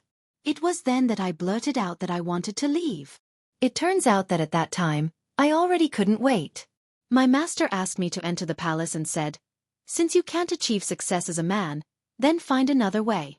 As long as you can achieve another success, this life will not be in vain." I chose to enter the palace in the end, until now. I haven't been home for a very, very long time. Until that day when your Cho family kidnapped my family. I went. I saw my wife once again. My wife. She was so beautiful back then, but now she's an old woman with wrinkled skin and white hair. Mi Kongquan smirked. Do you understand that feeling? No, you won't. If you didn't experience it yourself, how would you know what you've been missing? Yun Yang kept quiet for a bit and said, Why did your master harm you like this? The resentment on Mi Kongquan's face intensified. Yun Yang cultivated the endless divine art and calmed his heart down, making it as clear as snow. He then activated the power of his deific consciousness and spread it to its limit. Unexpectedly, he said faintly, You're not the only one your master has arranged to enter the palace all these years, right? Translator, Endless Fantasy Translation Editor. Endless Fantasy Translator. Endless Fantasy Editor. Endless Fants.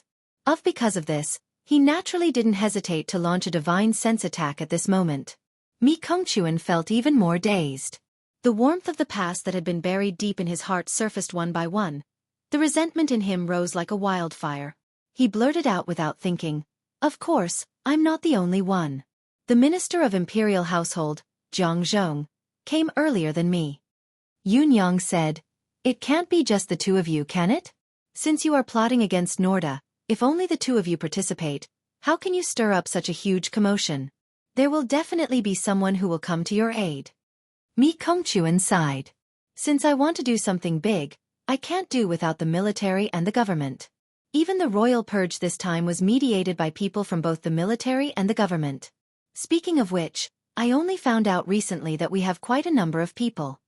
Yun Yang's deific consciousness was working as hard as he could, while Emmy was doing its best to help as well. Yun Yang's tone grew even more indifferent as he said with a smile, I'm sure there must be something special here that you can't even imagine. It's not just one person. Mi Kongquan smiled coldly. It's already beyond my imagination that Shen Yusher and Yang Butao are our people. What's even more unexpected is that the top person under the Board of War's Grand Commandant is actually one of us as well. Such power! Before his words echoed in the air, Mi Kongquan's gaze flickered with a flicker of emotion that grew more obvious. It was obvious that his self-defense instinct was activated as his deific consciousness struggled violently. Yun Yang, whose pressure had increased exponentially, was drenched in sweat. His eyes were still staring straight into Mi Kongquan's eyes as he said, Then your master is the Four Seasons Towers? Mi Kongquan looked conflicted but he could not help saying, Of course it's the Four Seasons Towers Chio.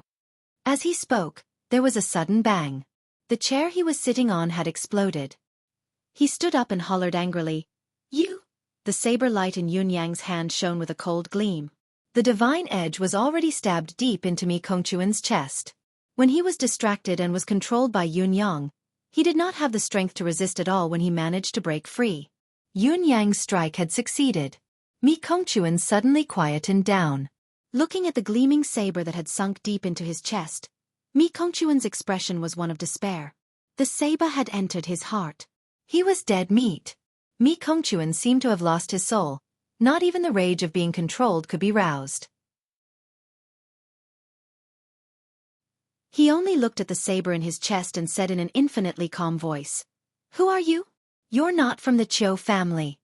Yun Yang did not expect to succeed so easily. He said, You're right. I'm indeed not from the Chiu family. However, you haven't finished your last sentence. Do you still have the mood to continue? Mi Kongquan chuckled self-deprecatingly. Haven't I told you enough? Yun Yang said, To me, I'll never have too much information like this. Mi Kongquan could feel the saber destroying his meridians in a frenzy, but he did not put up any resistance. He sighed dejectedly and said, You've grasped the perfect timing. Today is the first time in my life that I've lost my composure. Yun Yang admitted, I didn't expect tonight's encounter to be so coincidental, allowing me to reap rewards that far exceed my expectations. It's truly a heaven-sent opportunity. Or perhaps the heavens bless the kind. Otherwise, why would Keeper Mi suddenly lose his composure on the last day of his life?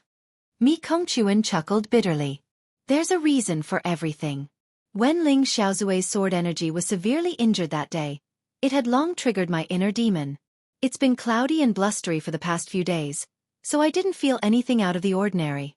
But today, the cold moon shines in the sky, the cold moon shines in the sky. Ling Xiaozui has knocked my cultivation base down to the second peak, Mi Kongquan said. You don't have to be so careful. I'm already a cripple who's bound to die now. There's no room for resistance. Yunyang replied, I know. That's why I want to know more. Yunyang spoke with utmost sincerity. Eunuch Me has regrets and imperfections in this life. I'm sure Eunuch Me knows that you no longer have any chance to make up for it now that things have come to this. Although I've ended your life, if Eunuch Me trusts me, I can still help you fulfill a wish, your last wish. Mi Kongchuan's eyes shone. What price do you need me to pay in exchange for this? Yunyang answered, Your master's identity will suffice. Mi Kongchuan's gaze was conflicted. Yunyang said faintly, I believe that one of the people you hate the most in this life is none other than this person. Whether you say it now or not, you're destined to die. So, it all depends on whether you want to seek revenge and leave a chance for revenge for yourself. If you don't want to, I'll send you on your way without hesitation. Yunyang said unhurriedly, This is the palace's inner court after all. The stench of blood will easily attract trouble. I can't stay for long. Mi Kongchuan chuckled, taking a shaky step back and pulling his body out from the tip of the saber. Blood gushed out like a fountain. Looking at the gleaming, almost illusory blade, he exclaimed, Good saber. Lifting his head to look at Yunyang, he asked, Which supreme are you among the 9 supremes? Yunyang kept quiet for a bit before replying in a low voice, How do you come to such a conclusion? Mi Kongchuan answered, Other than the 9 supremes, no one else has such a deep grudge against the 4 Seasons Tower. It's said that wind, flame, blood, and thunder are still alive among the 9 supremes. Mi Kongchuan asked, Which one are you? A cloud appeared on Yunyang's fingertip and floated in front of his chest as he spoke slowly. Not only are wind, flame, blood, and thunder still alive, I'm still alive as well. Mi Kongchuan's eyes shone as he said in relief, So it's Supreme Cloud. The 9 supremes' brains. Yunyang answered, It's me. Mi Kongchuan smiled sadly and suddenly bowed deeply. Supreme Cloud, I'm sorry. Yunyang was taken aback. Mi Kongchuan turned around abruptly and slowly pulled out a wooden box from under his bed, saying, Lord Supreme Cloud, although we've been enemies and I, Mi Kongchuan, have done the 9 supremes wrong, I'm relieved knowing that you're Supreme Cloud because you're someone I can trust. Therefore, please, send this sum of money to my family. Other than that, pass this letter and this jade pendant that looks like the moon on my chest to my wife. Also, have a word with her. Mi Kongchuan's chest was bleeding profusely, his face turning pale. However, he did not care. His eyes were filled with regret and guilt as he said word by word, I regret it, I really do. It's a pity that it's too late. There's no turning back now. I really want to watch the moon with her once. Just like how we did back then. Yunyang memorized it seriously and said seriously, I'll remember it. Thank you. An unprecedentedly relaxed smile hung on Mi Kongchuan's face. It was genuine and sincere. He took 2 steps back slowly and sat on the edge of his bed, his trembling hands groping for his blanket and pillow. He exhaled slowly and said softly, Supreme Lord Spring Frost is he Hanqing while my master is Supreme Lord Autumn Frost. Now, he's the Empire of Dayuan's royalty. The first high official.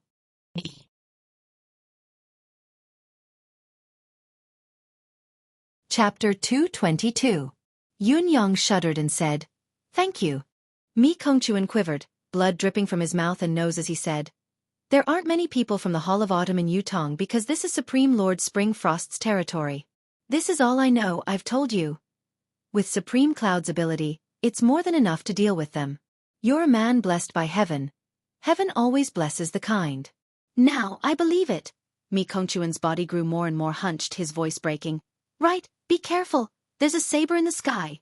There's a saber in the sky. Yunyang asked subconsciously, stunned. However, Mi Kongchuan was close to losing consciousness. His blood was almost drained. I beg you. After I die, chop my lower body into pieces. I beg you. Yunyang sighed. Mi Kongchuan was already at the stage of death. Everything he did was murmur instinctively. Suddenly, Mi Kongchuan sat up from his slumped position. His eyes were wide open but his pupils were dilated. It was as if he had used the last of his strength to say hurriedly, Tell my wife Lang Yu that I regret it so much, I regret it so much. I regret it so much. I regret. He did not manage to utter the last word of regret. His body straightened and slumped down. There was no more sound. He had breathed his last. However, regret and guilt could still be seen in his pupils that had lost their light. He leaned against the bed with his eyes wide open, motionless. Yun Yang left without a sound. Only Mi Kongquan's minced body was left in the room. Yun Yang had followed his last wish and chopped his lower body into pieces between his waist and crotch, leaving his upper body intact. As a bystander and a man as well, he could completely understand Mi Kongquan's thoughts when he was dying.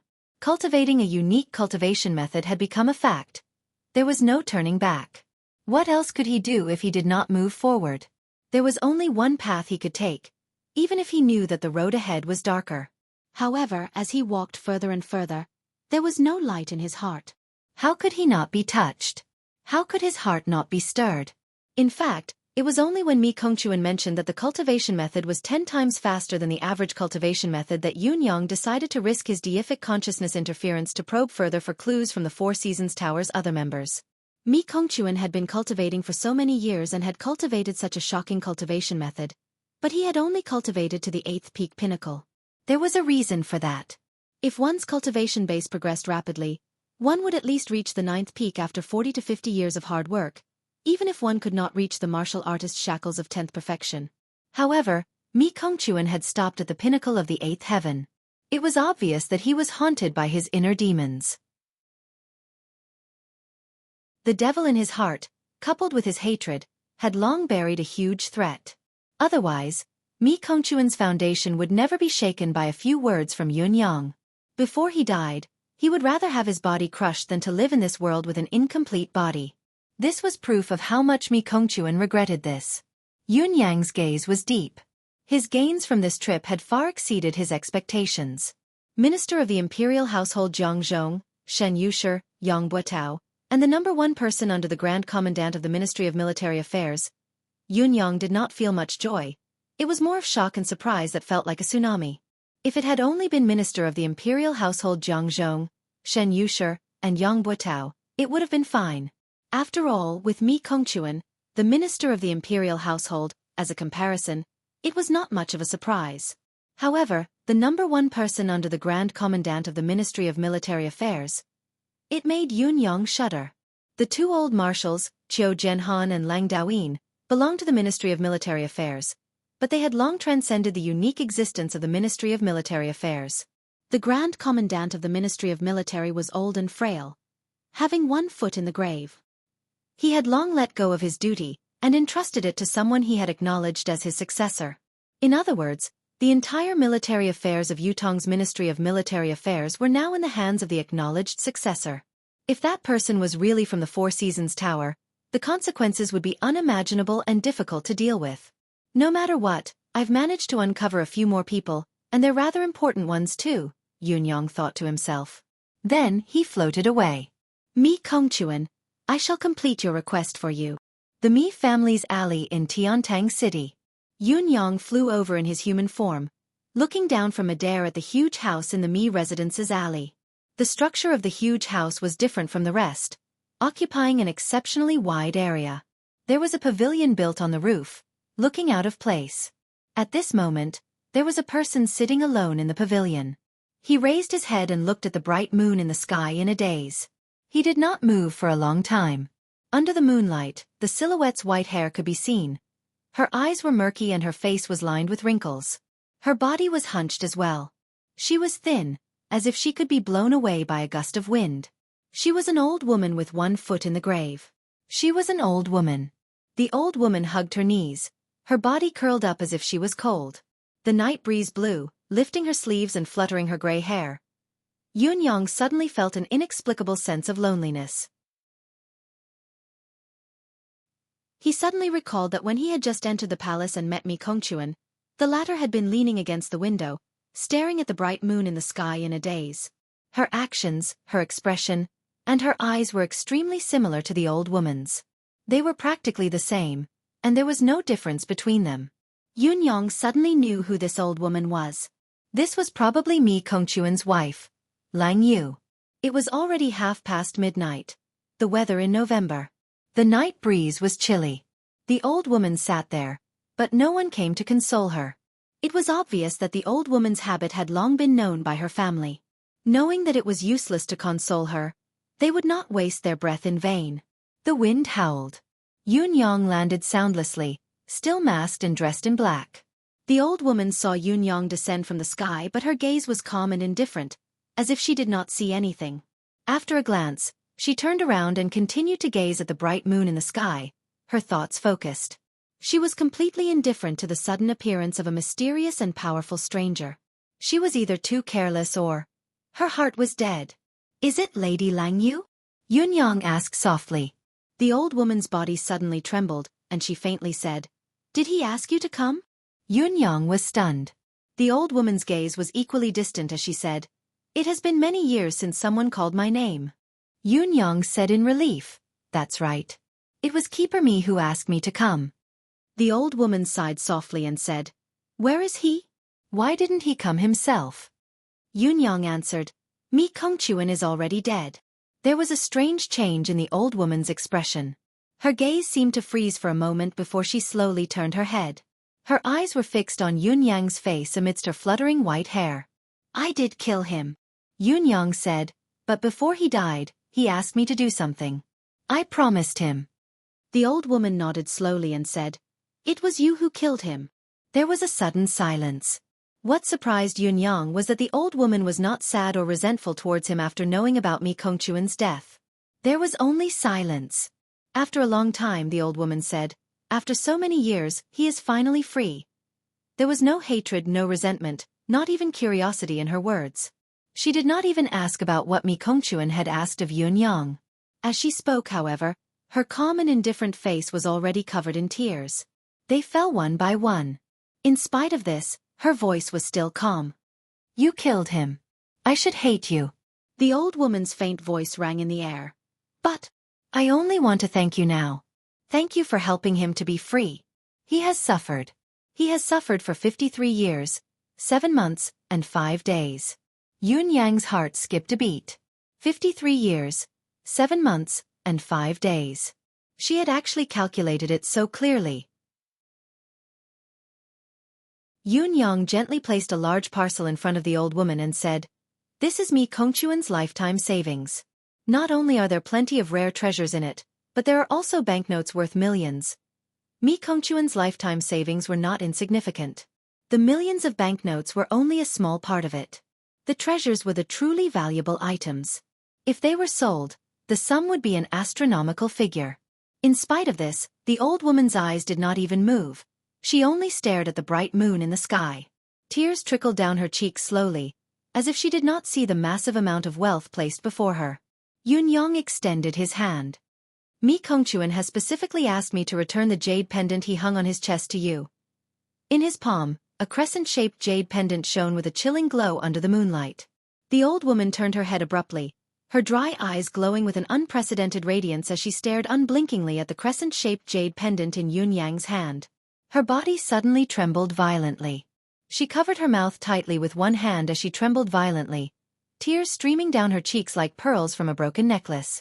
When Yun-Yang passed it to her, she gripped it tightly and suddenly sobbed, "Brother Kun." Yun-Yang sighed deeply and said, "He asked me to tell you." The old woman gripped the jade pendant tightly in her palm and lifted her head to look at Yun-Yang seriously. "What?" he said. "I regret it, but there's no turning back. I really want to watch the moon with her once. Just like back then." Yun-Yang's voice was slow and his tone was calm, but the glow in the old woman's eyes was even brighter. Yun-Yang could even feel a sense of happiness from the old woman's gaze. All these years of waiting had not been in vain after all. His infatuation had finally received a response. However, this response came too late. His last words were, "To tell my wife, Lang Yu, that I regret it so much, I regret it so much." Yun-Yang dutifully repeated every word that Mi Kongchuan had said before his death to the old woman before him. He knew that this pitiful old woman had waited her entire life for these few words.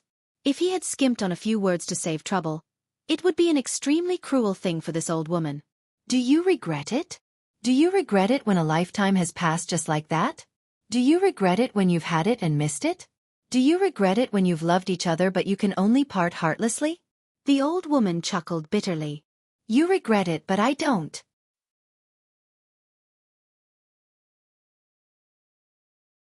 Chapter 223. The old woman murmured. "Thank you," she said softly. "You're welcome," Yun replied solemnly. The old woman hugged the crescent-shaped jade pendant contentedly and said softly, "This isn't anything good, but it was our engagement back then. He's been wearing it all these years." She pressed the jade pendant against her face and caressed it slowly, her gaze as deep as the ocean. Finally she sobbed softly, "I've never hated him. I've always been waiting for him. Why didn't he come back and tell me himself? There's also a letter from him." Yun said, "He seemed to have written this letter a long time ago, as if he knew that such a day would come." The old woman smiled contentedly and said, "Thank you. Although I know that I shouldn't say this and I have no right to say it, this old one would still like to request something from you." Yun was silent for a moment before he said, "Please speak." The old woman said, "Can you use the weapon that you used to kill him to kill me?" Yun was taken aback. "If I can die under the same weapon as him, perhaps I can catch up to him faster. This is my last request." The old woman said softly, "Please grant me this wish." Yun took a deep breath and said, "I'm sorry, I can't do this. I really can't." To Yun, killing an innocent old woman for no reason was even more difficult than fighting He Hanqing head-on.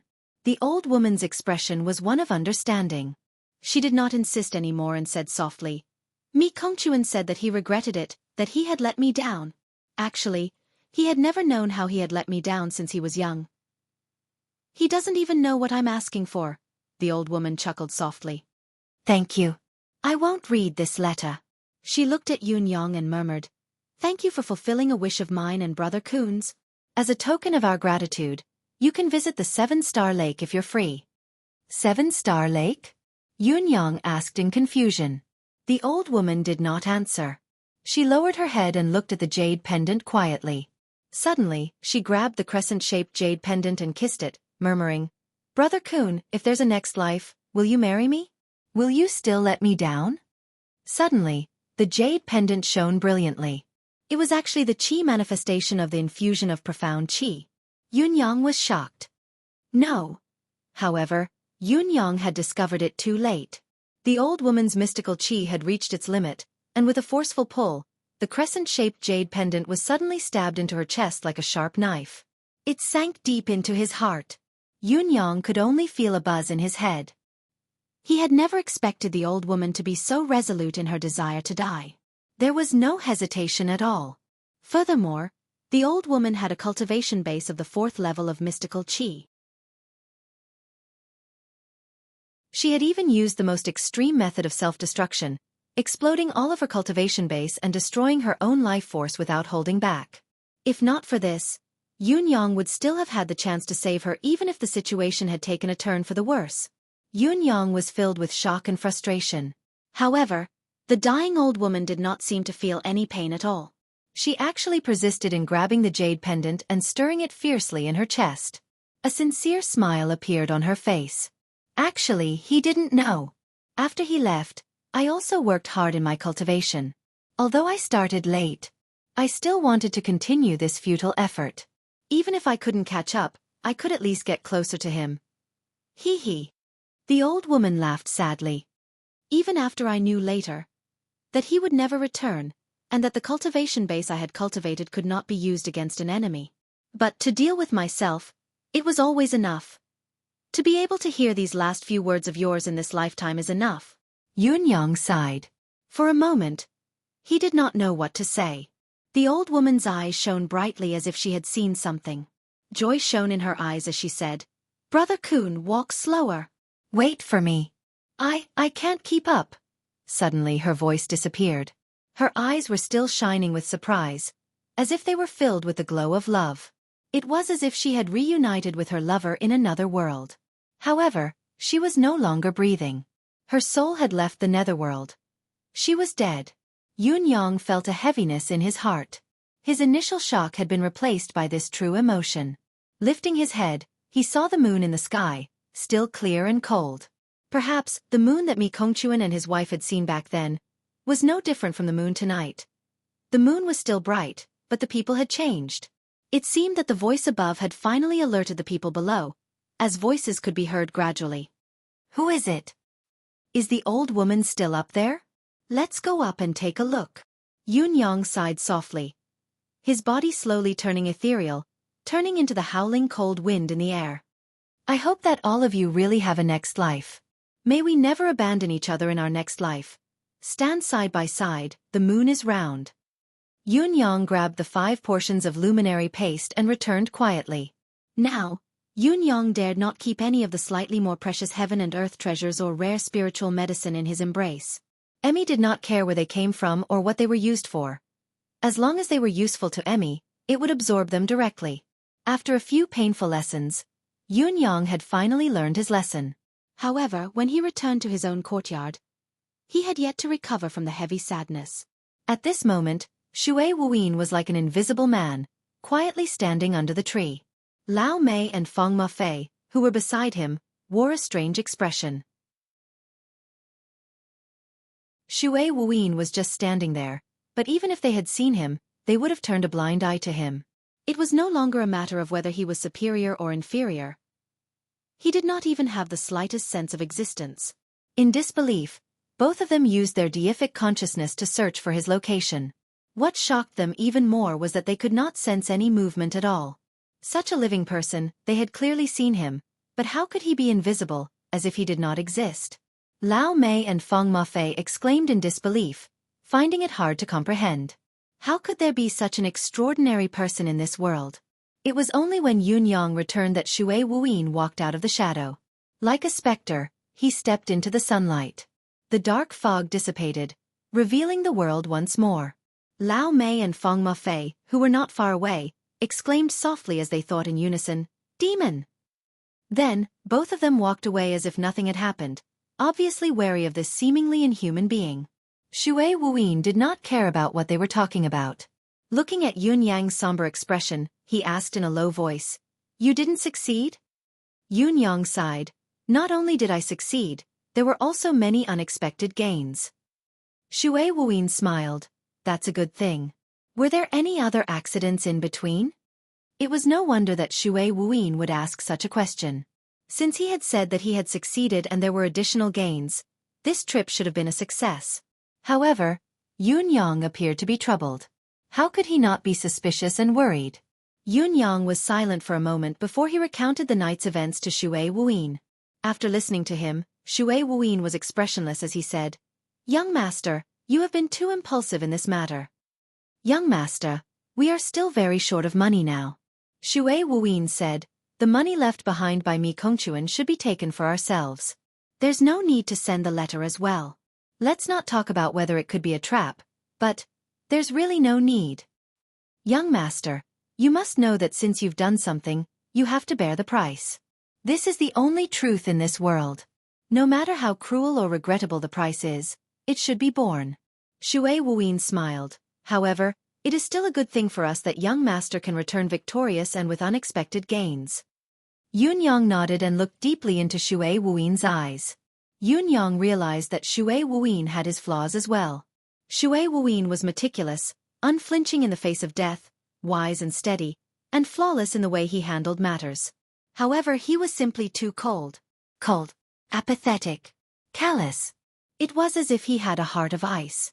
As a wise man and strategist, it was a good thing to have a heart of ice, but to Yun Yang, it felt imperfect. Only with flesh and blood could one be considered human. Sometimes we have to see the sentiments of the human world.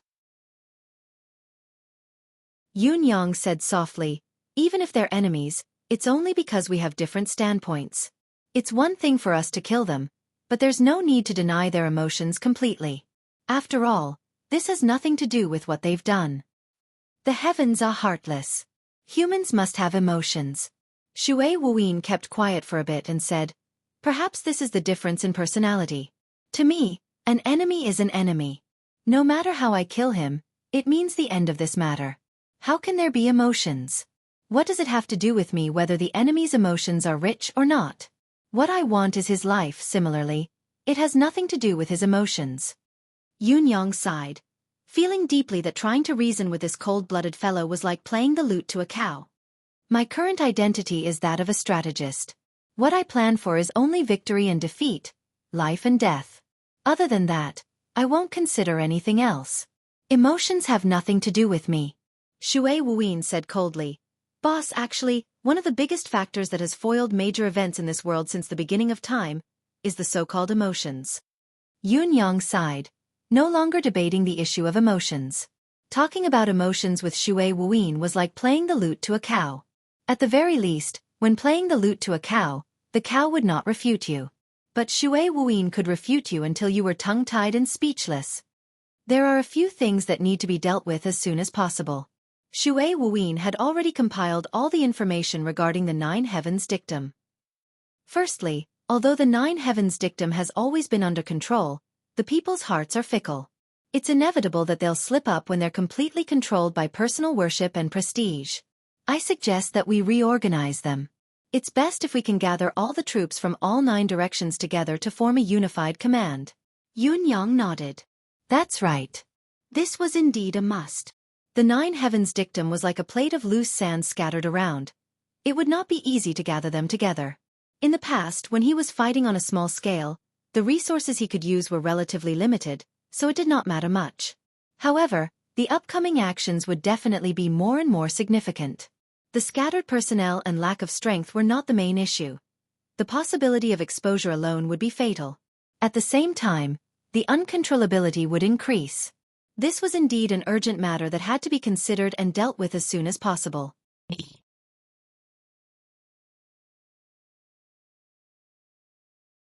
Chapter 224. Secondly, we need to increase our manpower here. Xueqi said, the manpower available now is too little and our cultivation base is even weaker. Once we meet a strong enemy, we won't be able to defend ourselves. How could Yunyang not know this? However, it was not easy to change this. There were many experts in the world and many capable people, but as long as one's cultivation base had reached the 5th peak and above, there was basically no cultivator who was willing to be under someone else's command and obey orders. To put it nicely, Yunyang was Supreme Cloud, the brains of the 9 Supremes.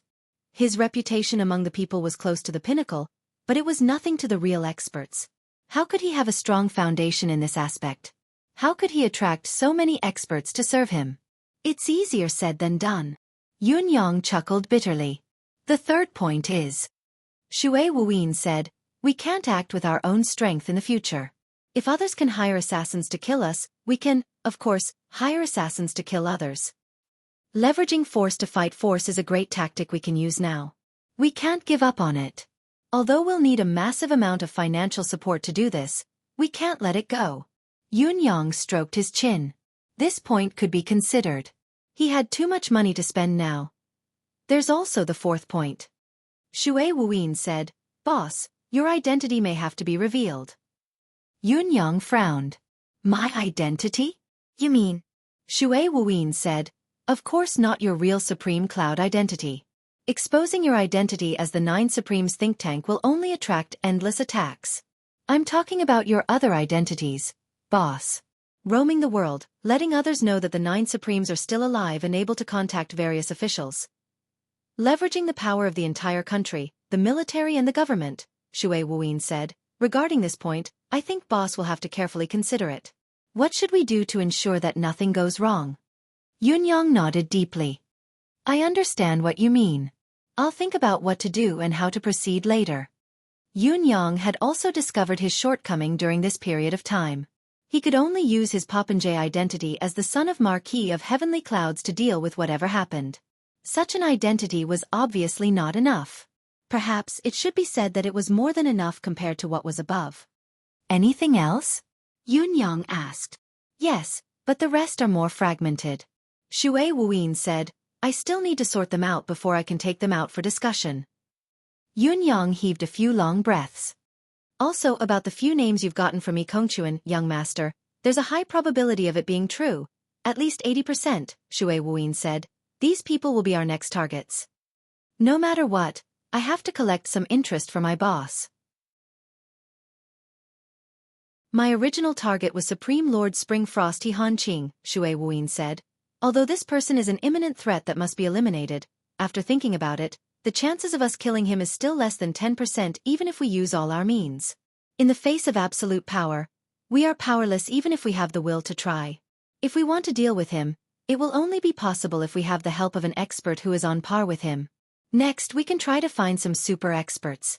It would naturally be best if they could serve us, but even if it is just once, it will be much more appropriate than us acting rashly. Xueqi looked at Yun Yang. At this point, he was really just talking, and the rest could only watch from the sidelines. Xueqi's heart was too cold. This trait had led to him not knowing many people, much less having no friends. Yun Yang smiled bitterly, looking at Bai Yishue's room, who had been recuperating from his injuries, feasting and not stepping out all day. He pursed his lips and said, "Which one of these masters is easy to serve?" If it had been before, Yun Yang would have been thrilled to have killed an important figure in the Four Seasons Tower like Mi Kongchuan and received accurate information about the others. Now, however, he did not feel the slightest bit of happiness. It was because of He Han Qing. He knew that Supreme Lord Spring Frost was like a huge mountain in front of him, but he could not move him no matter what. This was what made him feel the most helpless. Just like what Xueqi had said, in the face of absolute power, he was powerless. In the past, the 9 Supremes had intimidated the world and thought that the world was vast. Now that they had fallen, Yun Yang was the only one left. Yet, his aspiration remained unchanged and his will to seek revenge was firm. Although his aspiration remained the same, as his cultivation base and skill improved, the more experts he met, the more he felt the vastness of the universe. He was still far from being enough. There was always a higher mountain in a flash and a wider world beyond the sky. However, Yun Yang's eyes shone suddenly. It seemed that this matter was not entirely impossible. "Feng Mafei." Yun Yang turned to call out. "We have a way here." Bai Yishue, who was dressed in white as usual, sat quietly by the window. He looked relaxed. Bai Yishue enjoyed the tranquil surroundings of the residence of Yun and the tranquil atmosphere very much. He had come to the residence of Yun to ask Yun Yang questions and get to the bottom of the matter. Although he was unwilling and wanted an explanation, he had also thought of this as a place to avoid trouble. After all, he really had nowhere to hide at that time. If he did not come here, he could only wait for death. However, after coming here, especially after living here for some time, he truly did not want to leave. Such a quiet place. Such a spacious place. There was no one he did not want to see to disturb him. It was the perfect place to avoid trouble. Up until now, not only had He Han Qing's subordinates not found this place, even King Qingguang had not found this place. All in all, Bai Yishue really did not want to leave. "I have injuries on me. I'll leave once I'm healed." Bai Yishue often comforted himself this way during this period of time. However, the truth was that while Bai Yishue's injuries were not light and he was covered in wounds, what was his cultivation base? With these 2 days of no disturbances, as well as the buffering of many healing spirit medicines, his injuries had already recovered by 70 to 80%. He really didn't want to leave this time. He was reluctant to leave. After standing for a while longer, Bai Yishue slowly sat down with his legs crossed and began to cultivate his cultivation method. His injuries were no longer a hindrance, so it was only natural for him to resume his cultivation and cultivate his sword energy. Not only were his injuries severe from the previous battles, his cultivation base was damaged as well. Now was the time for him to fully recover his cultivation method. The earlier he recovered, the better. Even though Bai Yishue was beginning to miss the residents of Yun's atmosphere, he would not let his guard down. Who knew when King Qingguang or He Han Qing's men would come knocking on his door? Relying on someone else was never as good as relying on his own ability. There's not much resources left. I need to think of something. Bai Yishue sighed inwardly and began to fish out items from his embrace. Bai Yishue carried dozens of pieces of exotic metals with him. They were the ones he had pawned to Yun Yang previously. These exotic metals were extremely valuable. It would not be an exaggeration to say that they were priceless. However, Bai Yishue's talent was unique and the cultivation method he cultivated was different as well. He needed to nourish his sword energy with a large amount of metal qi to improve his cultivation method. Although exotic metals were rare in this world and were known to have a higher value, there were plenty of exotic metals that ordinary people could not smelt or melt when they got their hands on them. They could only look at them helplessly without being able to use them, which meant that they were useless. In spite of this, these items were the best support for Bai Yishue's cultivation. Therefore what he had with him were all sorts of exotic metals and metals. The metal chi on these materials should be enough for 2 months. Let's hope that these 2 months can be peaceful. Bai Yixue thought as he took out the metal pieces and placed them on the table. 2 months was not a long time. It would pass in the blink of an eye. However, Bai Yixue estimated that his cultivation base would be enough to recover completely within these 2 months. Once his ability was restored, he would leave Tiantang City as soon as possible and gather the mystical metals and metals once he was strong enough. However, Bai Yixue's entire body stiffened at the very next moment. His eyes were fixated on the various metals he had just taken out, his eyeballs almost popping out of their sockets. What was going on? The 3 pieces of meteoric metals that he had just taken out were dull and lifeless. They did not have the original luster of the exotic metals. Instead, they looked more like rotten wood. It was not like. The meteoric metals were covered in tiny holes, like the eyes of a needle, densely packed. There were even signs of damage at the edges, as if the rocks had been weathered after being exposed to the wind and sun. Bai Yixue's eyes were wide as he extended his hand to pick up a piece of stellar steel to study it. Immediately, he groaned, feeling weak all over. Once he touched it, Bai Yixue immediately felt that something was amiss. The meteoric metals were no longer of their original weight. They were light, like they were only slightly heavier than the most common piece of wood. Bai Yixue tried to break it with his fingers in disbelief. Crack! He broke off a piece effortlessly. Now, Bai Yixue truly broke down. Even if it was a piece of wood, it should not be this weak. His hands were trembling, and he began to focus his attention on the next piece. Just like before, he could tell that something was wrong with it at first glance, and it broke with a pinch. Was this still the most mysterious and hardest meteoric iron in the world? Bai Yixue shuddered as he took out all the rest of the metal pieces. Chalcedony, precious metals from the bottom of the sea, cold iron, like he had gone mad. They were all the same. Using this to assist in cultivation, forget cultivating and nourishing sword energy, even a kitchen knife could be chopped into a few pieces. Smashing it with a wooden board would cause a pile of powder to scatter on the floor. Bai Yixue was at a loss for a moment. His legs gave way and he fell to the ground. Not only did he lose his composure, his eyes were dull as well. It was the first time in his life that he had encountered such a strange situation. This was steel. And not just any steel. This was mystical steel, stellar steel, cold iron, the essence of golden jade. This was not a biscuit. Now there were only 3 words in Bai Yixue's mind. What the hell? Yunyang walked in just in time to see Bai Yixue's dispirited look. Looking at the rare metals that Bai Yixue had pawned to him on the table, he immediately understood what was going on. 99% of the essence of the rare metals had been extracted by Emmy. Bai Yixue did not understand, but Yunyang was well aware of it. The corners of Yunyang's lips twitched. His body that had just entered turned to walk out immediately. It was more important to leave this troublesome place as soon as possible. Why did he feel a little guilty?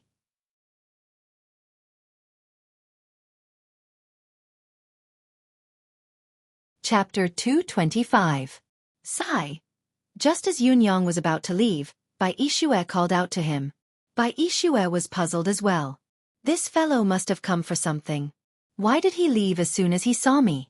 What's wrong? What is it? Yunyang looked confused. What is it? I should be the one asking you this, shouldn't I? You came in to look for me. Is there something you need from me? Bai Yixue thought so, but he could not help but feel puzzled as he said, Yunyang, this is very strange. I've come to your house, but the rare metals that I've collected have all turned to dust? What's going on? Yunyang breathed a sigh of relief inwardly. It looked like this idiot did not suspect him at all. What? What did you say? I say, Bai Yi, there's something fishy about what you're saying. Why does my house have such an effect? Why are you blaming my house when your things aren't working? Are you suspecting that someone in my house has ulterior motives and has exchanged your collection? Bai Yixue said sheepishly, the things are still the same, they haven't been exchanged. They've lost their value. Anyway, the good stuff isn't good anymore. Do you understand what I'm saying? Actually, Bai Yixue did not quite know what he was saying. Although he understood what he was saying and that was what he meant, it was not what he meant when he said it. Yunyang, who was familiar with the gist of it, pretended to be puzzled and said, "What? By Xueqi, what are you talking about? Are you sure you're speaking like a human being? What do you mean by good stuff isn't good anymore? What do I understand?" Bai Xueqi knew that his words were beating around the bush and was tongue-tied. Instead, he resorted to sophistry and said, "Anyway, my things are fine elsewhere but they've turned to dust when they're at your house." "How do you explain this?" Yunyang knew that Bai Xueqi was only putting up a strong front now. He chuckled coldly and said, "Bai Xueqi, I've kindly taken you in to recuperate but you're acting shamelessly because I'm kind-hearted, aren't you? Do you see that lock? Do you see this sword? Do you see this saber? Do you see this hammer? Even if these weren't rare metals, they should at least be iron, right? My things are fine, but you keep your things in your arms and say that they're spoilt when you come to my house. Sigh, Bai Xueqi. Blackmail is an art. You can't do this, you can't blackmail me for sure. Think of a reason that can fool yourself next time, okay?" Bai Xueqi sighed. "Blackmail. Okay." Bai Xueqi flew into a rage out of humiliation. "I was only discussing this strange matter with you. How did it become me blackmailing you? This is slander. Downright slander." Yunyang retorted sarcastically. "The method of blackmail is too inferior. Knowing that it won't work, you've changed to slander? There was progress. Let me ask you, is this how you discuss things in your family?" "Well, in a few days, I'll take a piece of dirt and discuss it with others. This is the inner core of a 13th level Xian beast. Why did it turn into dregs in your house? You have to pay for the strange things that happened in your house. What a great idea. As long as I discuss it with others a few times, I'll be rich beyond belief." Bai Xueqi was flushed. "I didn't ask you to pay for it, I was just saying." Obviously, a certain someone had lost his last bit of confidence. Yunyang walked back unsteadily from the door. "Why aren't you leaving? Didn't you want to leave?" Bai Xueqi was annoyed and bewildered, obviously not wanting to talk to the god of plague in front of him anymore. "This is my house. Why should I leave? What right do you have to make me leave?" Yunyang said matter-of-factly. "Besides, I have something to discuss with you. I wanted to leave just now because I wanted to save some face for you when I saw how dejected you looked. Since you're so shameless, let's go by the rules." He had felt a little guilty just now, but after this argument, Yunyang was certain that this fool really did not know anything. What was there for him to feel guilty about? At once, he felt reassured and confident. From this, it could be seen that everyone's lower limit was actually limitless, or perhaps it was growing with each passing day. At least, Yunyang was like that. "Don't talk nonsense, why don't I? What is it?" Bai Xueqi wanted to retort, but he had already said what he wanted to say just now. He really did not have the face to retort, so he could only tidy up in frustration. His precious had turned into trash just like that, and he had to be reprimanded by this child. "Of course it's between you and me. You haven't done what you promised me yet." Yunyang said seriously, "I know that it's beyond your capabilities alone, so I won't force you to complete it alone. I'll find a few experts to work with you in a few days and we'll do it again." Bai Xueqi was left speechless. He had already poked a hornet's nest the previous time. He had almost gotten himself killed, but he still wanted to go again now? "Also, I'd like to ask."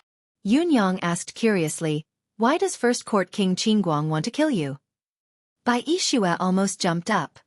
"How do you know that First Court King Qingguang wants to kill me?" "I saw it with my own eyes." Yunyang blinked and answered casually. "I don't know who hired First Court King Qingguang to kill me." Speaking of this, Bai Xueqi was dismayed. "I've always been kind to people. I've never offended anyone." Yunyang turned to leave. "You bloody executioner, you've killed tens of thousands of people, yet you have the cheek to say that you've been kind to others. You have the cheek to say that I'm embarrassed to hear it. It turned out that humans really had no lower limit. You have to be careful these few days. Don't expose your aura."